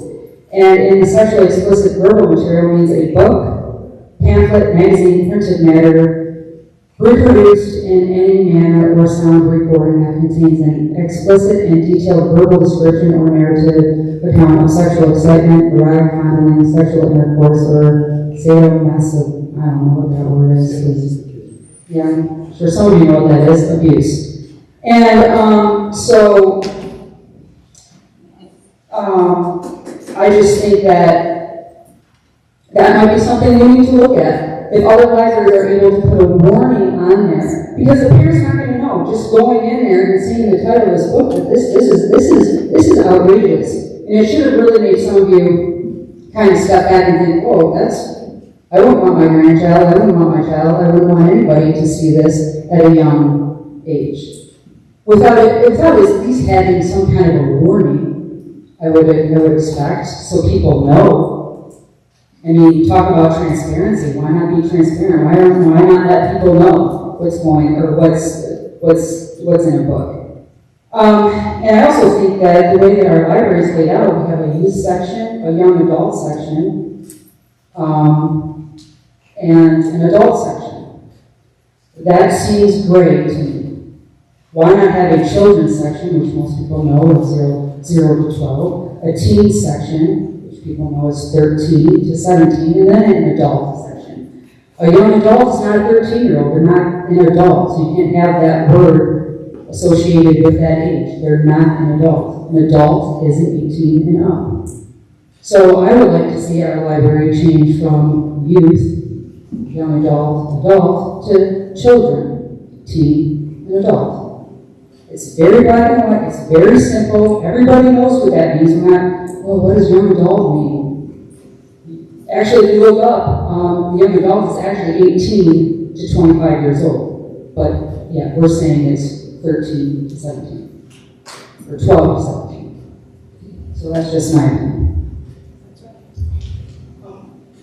I would support that idea, and I know that it's been very recent that we changed the children's room to youth. And I think I talked to you and said youth. Yes, we call it the children's room, some people call it youth.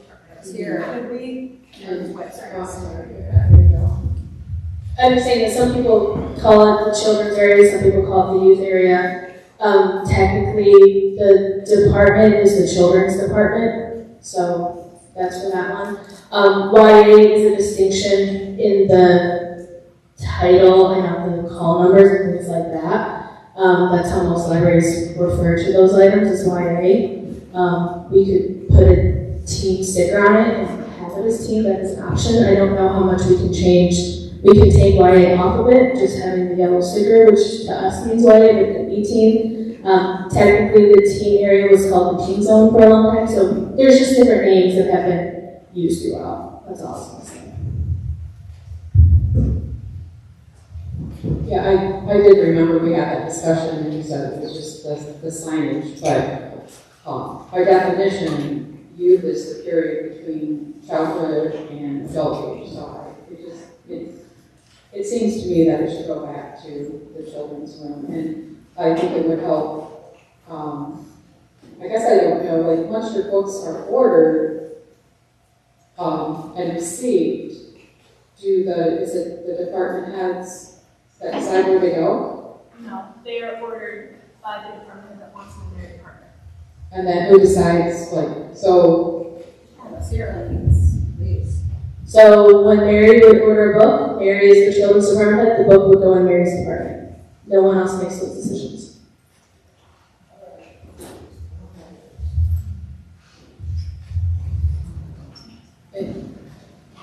Moving forward, I think it's really important that we, as a board, try to work together and know what the board members are,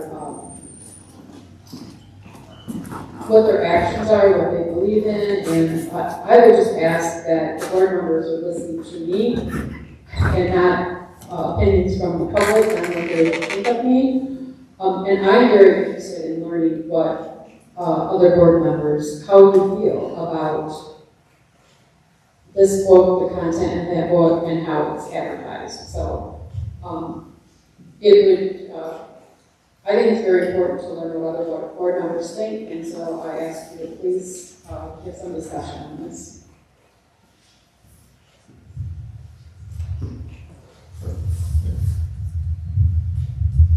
I agree that this book should not be in young adult, and I do think we need to relabel our sections in the library.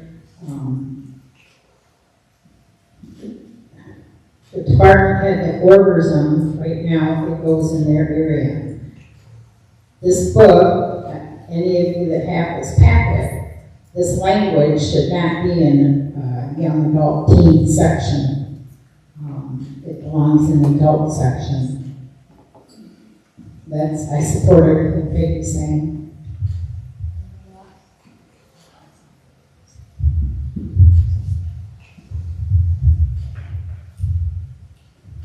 Any more discussion?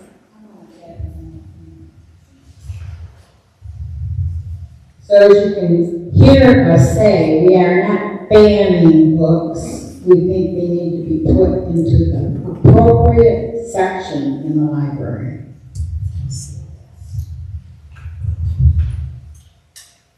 Right, I just want to say this has nothing to do with about banning books and censoring books. It's about protecting children from sexually explicit material. And I have a question I should ask.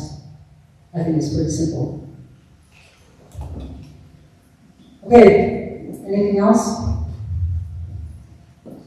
Okay, let's move on to staff reports. No direct report, assistant director for technical services.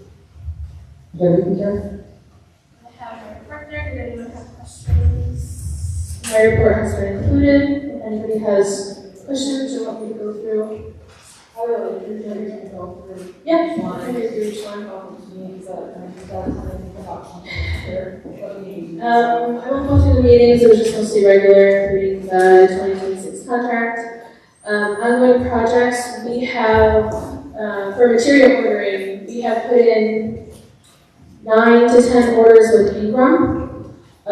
We have 3 Amazon carts ready to go. Meg and Alexis are looking to ordering through a catalog for some children's materials. and branches are put in their orders. Ingram ordering is going pretty well. It takes about a week for them to get to us, which is awesome. I anticipate that we'll be able to do one more order with them as long as it is in stock.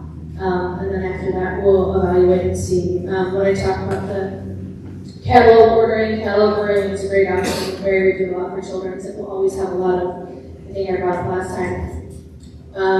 You can get all the books on every hockey team in America. And those are great to divide them between branches. They will also invoice us so we can pay it right away, even if the books don't come in until 2026. So we're looking into that as an option. As I mentioned last month, we had 6 new library assistants start, so most of them have regular hours now. We have a couple subs floating around too.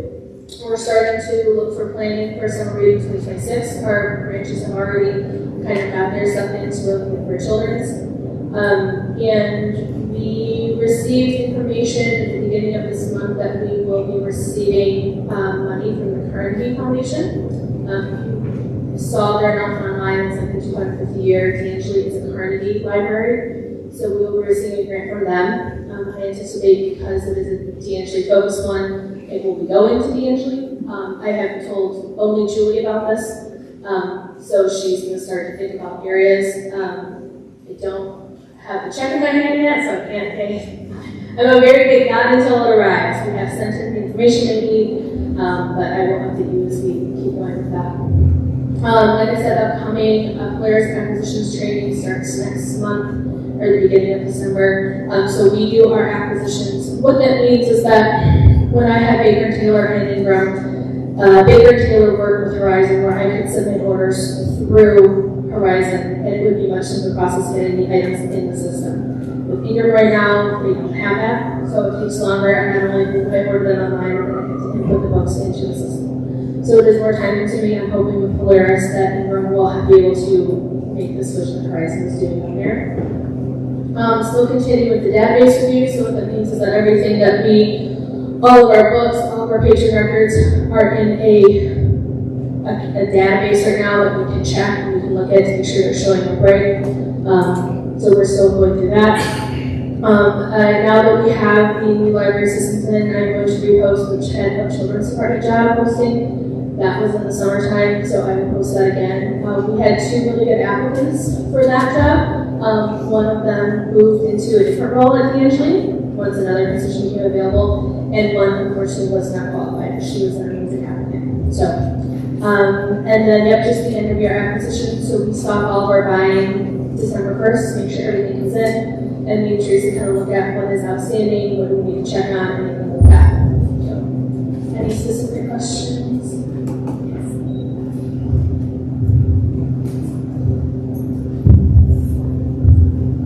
I think you said last month there was about $30,000 left in the purchasing, and I'm wondering what that balance is now. It's about half.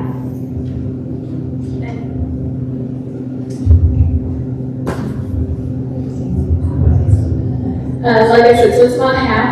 Unfortunately, so more updates about Baker and Taylor. We have received no items from them since pretty much September. So I am also going through, we have 9,000 items that are on back order to cancel. So I need to get into, So here's the layer of it all. How we keep track of the budget, we have financial manager who keep track of the actual money. In Horizon, which we call Polaris, that system is where I put what I've spent for works.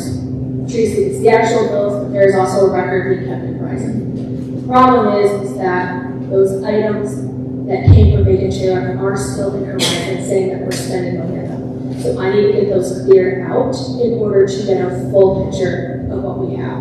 So if an item gets canceled, I say that, I tell Horizon we're going to spend $14.99 on this book, it takes $14.99 on the budget. When I cancel it, I get that $14.99 back. So I need to walk through, like I said, there's about 900 items, I got through about 100 this week, to actually see what we have. But it's about half right now of what the department heads have spent. And then once I can get one more order in, we'll move on to doing, Amazon has a library section right now, so those can go quickly. And catalog ordering, which, like I said, they can invoice us right away for those. Any other questions?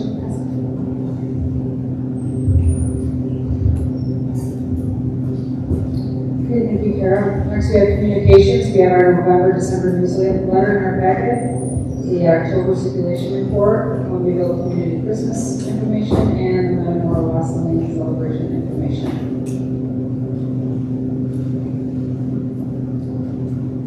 Friends report, we don't have one this month. Board comments or requests for information. Anyone from the board like to say anything?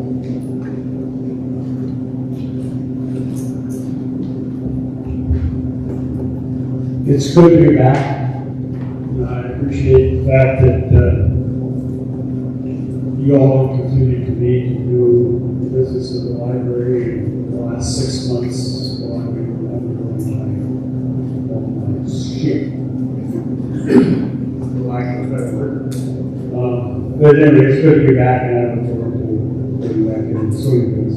I do have one comment I would like to make, which is it seems to me from being here today and before that, it seemed to me that micromanaging more than we need to be, more than we should be. We have professional staff. We need to trust them to do the job and not micromanage. Thank you.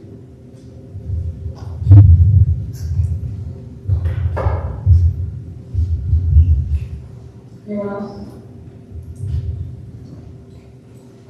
I'd just like to address a couple of the comments from the first public comment time.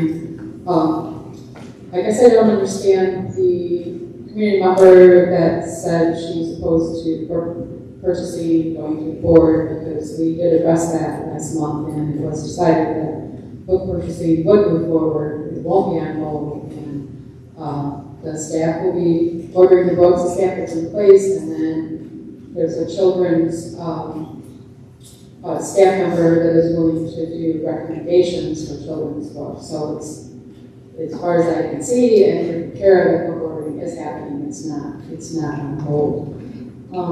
The director, so we talked about the director search, but I think I already addressed that.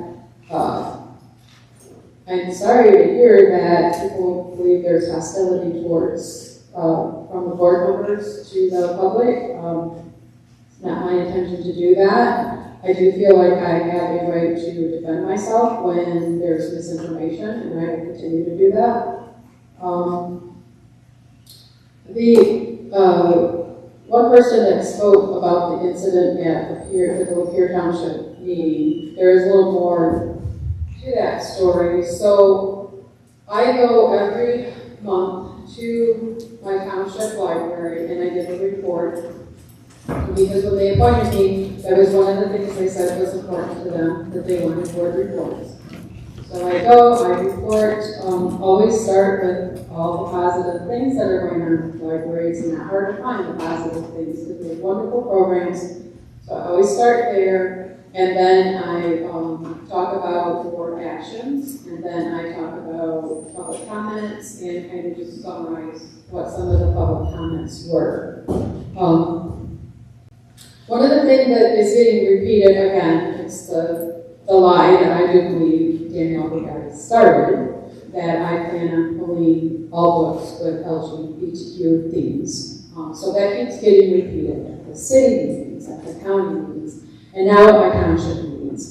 So I thought it was important. I wanted the Lapeer Township trustees who appointed me, I wanted them to know I am still the same person that you appointed. My beliefs and my reasons for wanting to be on the board are still the same.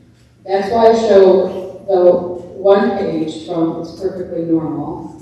There are many pages that I could have shown. The page I chose to show was drawings of 3 different couples in sexual positions. One was a heterosexual couple, one was a lesbian couple, and one was a gay couple. So I showed it to the board, and I believe I was mocked at the last meeting for giving the board warning that they didn't have to look if they didn't want to. Some people don't want to see that kind of stuff. So my point was, I wanted them to see, I don't think this should be at the fingertips of young children. They open up a book unsuspectingly again and see drawings of new people in executive positions. One of the three does not bother me more or less than the other ones. It's not because it's gay or lesbian, it's just it shouldn't be something that a young child is looking at. So that was my reasoning for doing that. And I showed the page to the camera because it's left running after the meetings. This was after the meeting. And I know it's legal to do so. It's legal to leave the camera rolling, but it keeps filming and it captures people's personal conversations. And although it's not illegal, it's just it's very distasteful in my opinion to broadcast that on your YouTube channel. Talk about Fight for the First, because I believe that's where they all go. So Fight for the First put that Lapeer Township meeting on their YouTube channel, but they censored my page when I showed it to them. There's a big box over the page. So I feel like that's going to the top of hypocrite hill. When you are fighting to not censor any material, no matter how damaging it may be, you don't want to censor any material. If you censored that page from the children's books, there's an explanation given by another public member at the library in Township, and she said, well, that's different. That's different if you pick up a book and you find it, than having it shoved in your face. Well, this book, The Earl of the Dying Girl, and the language that's in it, that's getting it shoved in your face, because you have no idea if you pick up that book, what you're going to find in those pages. So, just wanted to add that.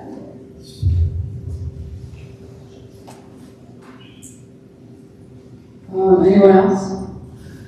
Any more board comments? Okay.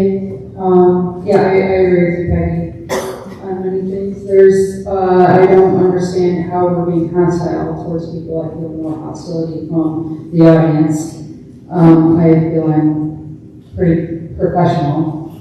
And when it comes to the people who attend the meetings, so I would really like some specific examples of what I've said or what I've done that's been hostile towards anyone. And again, we know that we can't ban books. We don't want to ban books. We're not wanting to censor books. Just the sexually explicit material shouldn't be in the hands of children. So getting out and picketing and doing your protest with signs that say we're banning books, you're lying to people and you're spreading false propaganda about us because it's not true. Nowhere does it say in our agenda that we're banning books. We never presented a book that we want to ban. And so even though you say you're trying to do it so that we don't do that, it's still leading people to believe that that's what we're trying to do. And it's not what we're trying to do. Because we know that we can't do that. So why would we try to do something we know we can't do? But yet, it still goes in the paper and we still stand out there on the front lawn saying it. Anybody else? Okay, that moves us to our MMLC report. MMLC. Okay, brings us to our next public comment time. Speakers are allowed 3 minutes to address the board. If anyone did not get a chance to speak at the first public time, now is the time to do so.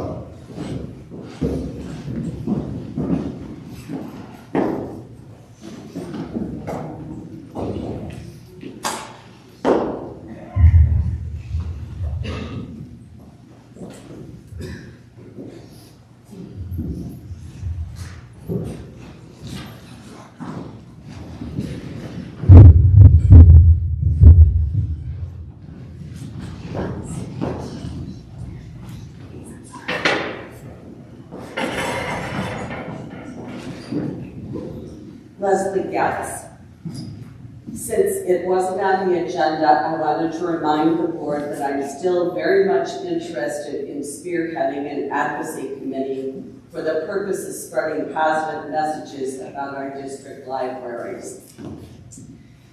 After the last month's meeting, I had a nice talk with Trustee Brotzke following the meeting, She gave me some good ideas about letting the public know of all the wonderful programs our libraries offer, in addition to providing free access to quality books. Given the discussion regarding the director's search, it seems to me that this would be a good committee to form. And again, I would be willing to spend a lot of my time in spreading that positive message.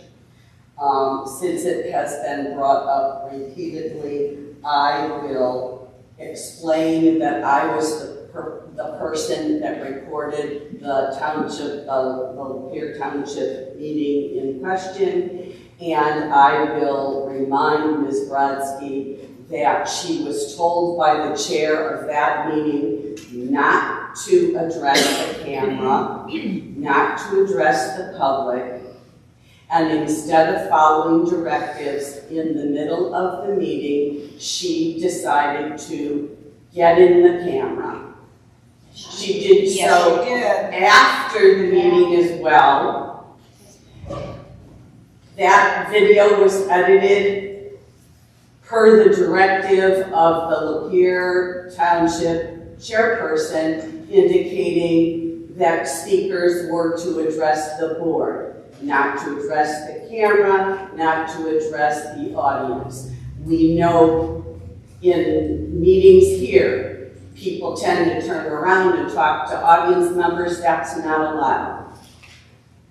That's why the video is edited. Any other reason you are ascribing to that is untrue. It is not my job to record your personal message. I was asked to record the Lapeer Township meeting because others that normally do it weren't able to be there. And I would appreciate it if you would not keep spreading the story that I had other motives for doing that, because that just is not true.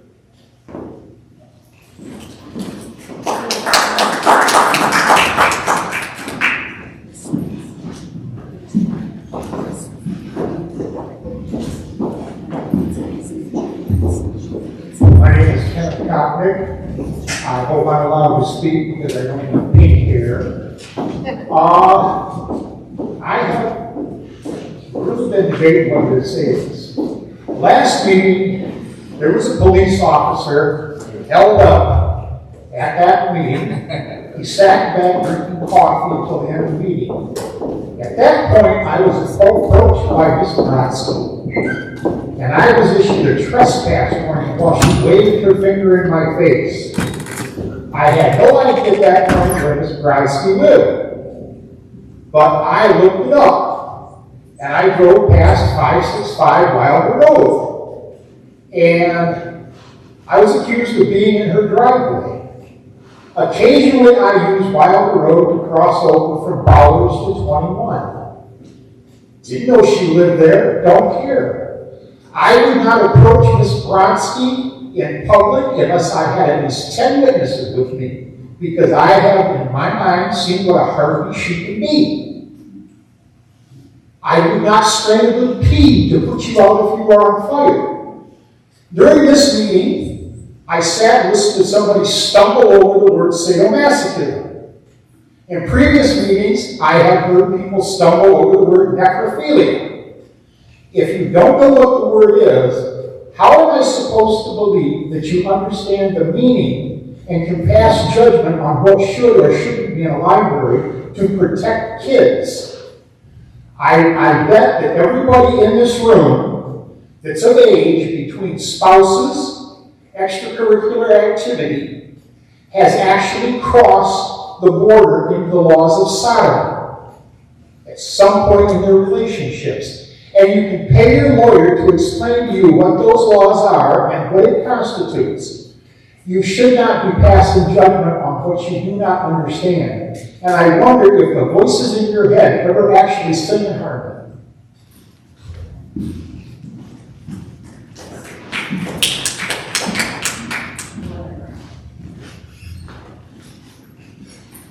Good morning, afternoon. I'm Brian Lapeer, resident of the city of Lapeer. I just want to say that I think there's a phrase, those who live in glass houses should not throw stones or something along that line. I too, like many of you, have been subject to a lot of lies. A lot of lies spread about me on social media and on the internet from people sitting at this table. It's not appropriate. Either way, it's not appropriate. I just want to thank Mr. Valle for his service to this board. He has been a member of this board for a long time. He's been the treasurer. He's been dedicated to serving this community and serving this library honorably and with dignity and respect. And Mr. Valle, your time on this board is significantly valued by people like me in this community. Please don't be a stranger to this district library. Please do not give up your voice in advocacy for this library. Your voice matters. Words do matter, Ms. Brotzke. Think about that.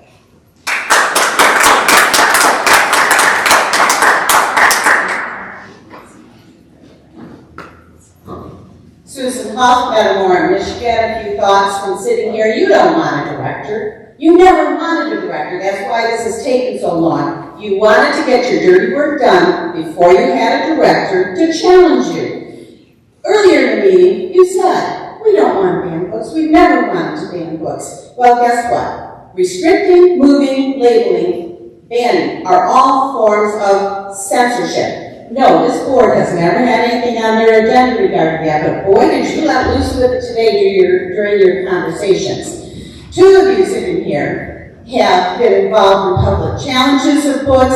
One of you has admitted it, so there's no Patron Act violation there. That same person admitted as recently as a month ago in a township meeting that she will gladly vote to remove a book or restrict it if it comes as a challenge.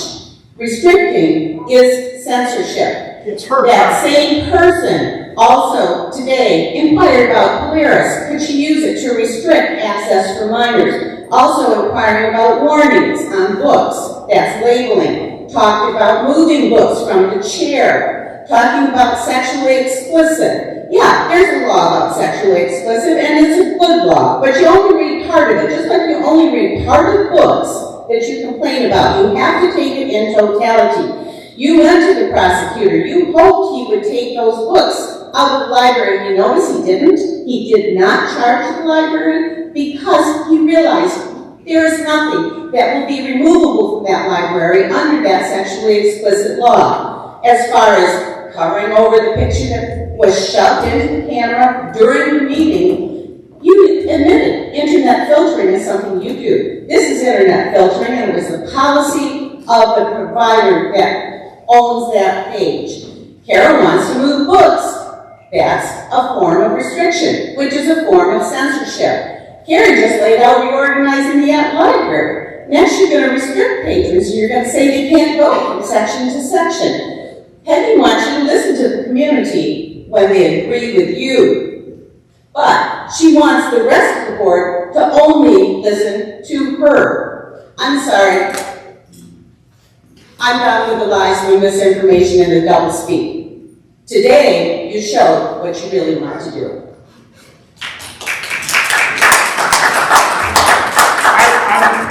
I would like the board to acknowledge that twice Ms. Brotzke has interrupted public comment. I'm sorry, this is not your time.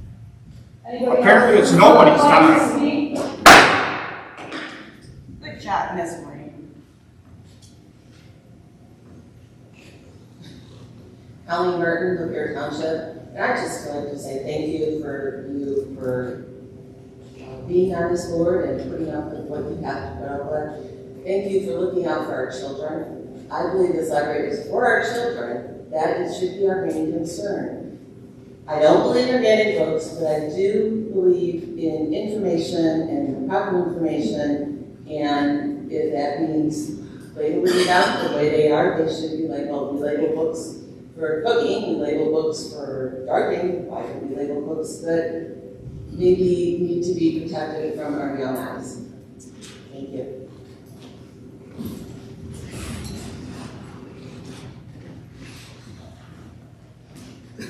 Hi, I live in Dryden, a young 70-year-old. Name? Debbie. Whole name. I'm sorry, we're running the meeting. Well, please run it then. Okay, but we've had many of you tell us that we can't ask people's names. Okay? Yes, you can. So go You ahead. told us that. So go ahead. My name's Debbie Kopp, K-O-P-P. I'm a Kopp girl. It says that's spoken. Okay. I am very intimidated by some of you, but I'm coming here because I love Lapeer County. I am a spiritual person, but I have a question. Are we in church? Are we in our home? Please address the board. Sorry. So I'm offended that you have to get up and say a prayer. I was raised a Catholic. I'm a spiritual person, but I find that offensive because this is not church. This is not home.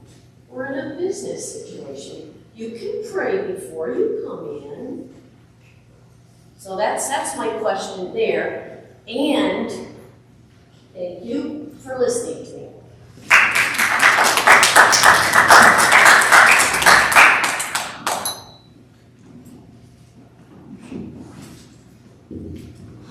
My name is Melissa Malcolm, and I retired as the director of this library system in 2020. I have a lot to say, but I'm going to focus on the director search. I'm concerned about the lack of a director for our library system. The staff needs a leader, and the board needs a director with knowledge of library processes and policies to slow down the abuses being directed to the library's established policies, which were created by an experienced library director and a smart library attorney. The former director resigned on March 7th. The director vacancy was posted on the Summit website on July 1st, almost 4 months later. Before that, you discussed which search firm to go with, canceled the meeting due to lack of quorum, and appointed the ad hoc search committee in June. July meeting minutes show that you discussed the search committee process. No August meeting, but the report at the September meeting was that you hoped to interview in 2 weeks. In October, John, you told us that you'd spoken to 70+ applicants from around the country and hoped to interview 3, 2 from Michigan and 1 from Kentucky. And I'm glad you clarified that today because I thought 70 was a ridiculous number of applicants. What these were was people who were looking at the position, I assume. And then today it went up to 96. You're blaming a group of concerned citizens for the negative news about the library and for keeping librarians from applying for this job. If we're going to assign blame, we need to look at the new board majority. No one looking for a new job is going to neglect doing homework on the new community and workplace. What will come up in a search is Danielle's leaving after 7 months and information on why she resigned. If you care for this library, and I see no evidence that you do, and you have some integrity, again, I see no evidence of that, and hope to attract a talented, smart, experienced library director, you 4 will resign from the board. There are quite a few potential board candidates who would be happy to take your seats. They're educated, they read, they have served on library and other boards, and they have library cards. They see a wider community to serve. The library needs that.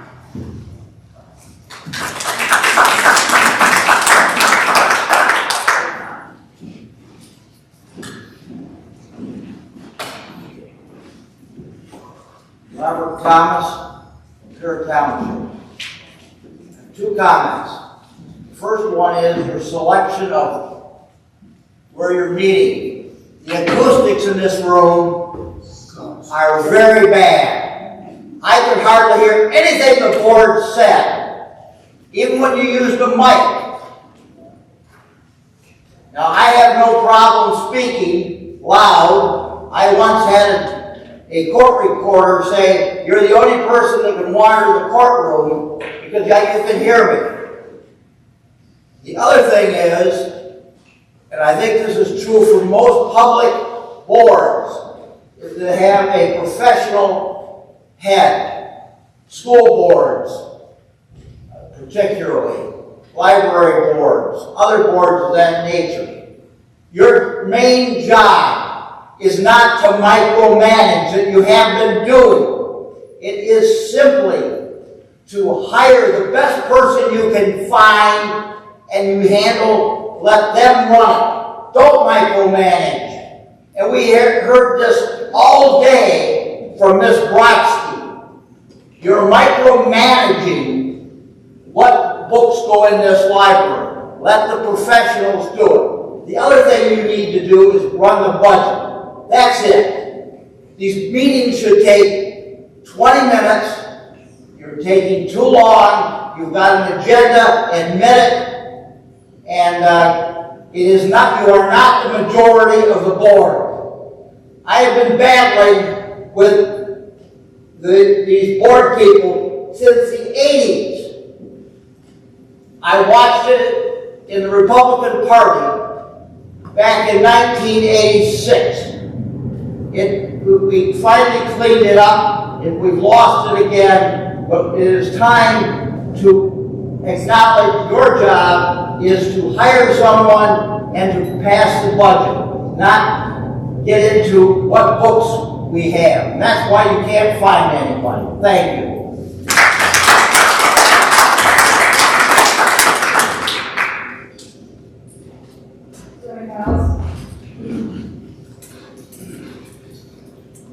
Bill Hamilton, Lapeer Township. Peggy, just want to say you're doing a great job. And the rest of the board, trying to protect children from inappropriate materials. It seems like there's often a lot of perverts in the community that seem to love to expose children to sexual materials before they're ready for it. It's pretty sickening. I'm glad you're here to protect them.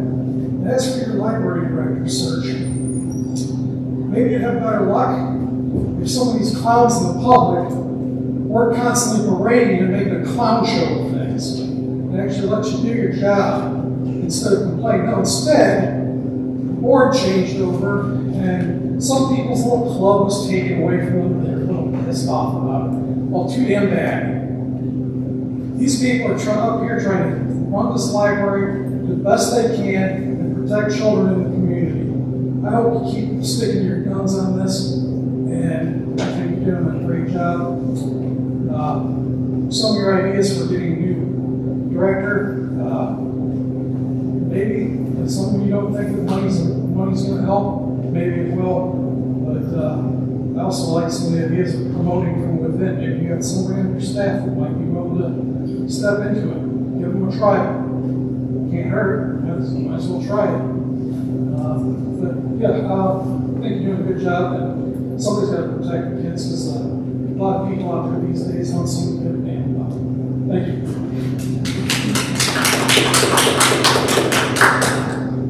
Is there anyone else?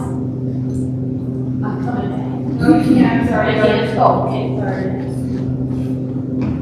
Okay, I'm going to close second public comment time. Now I need a motion for adjournment. Don't move. Motion by Bill, second by Jerry. All in favor, say aye.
Thank you.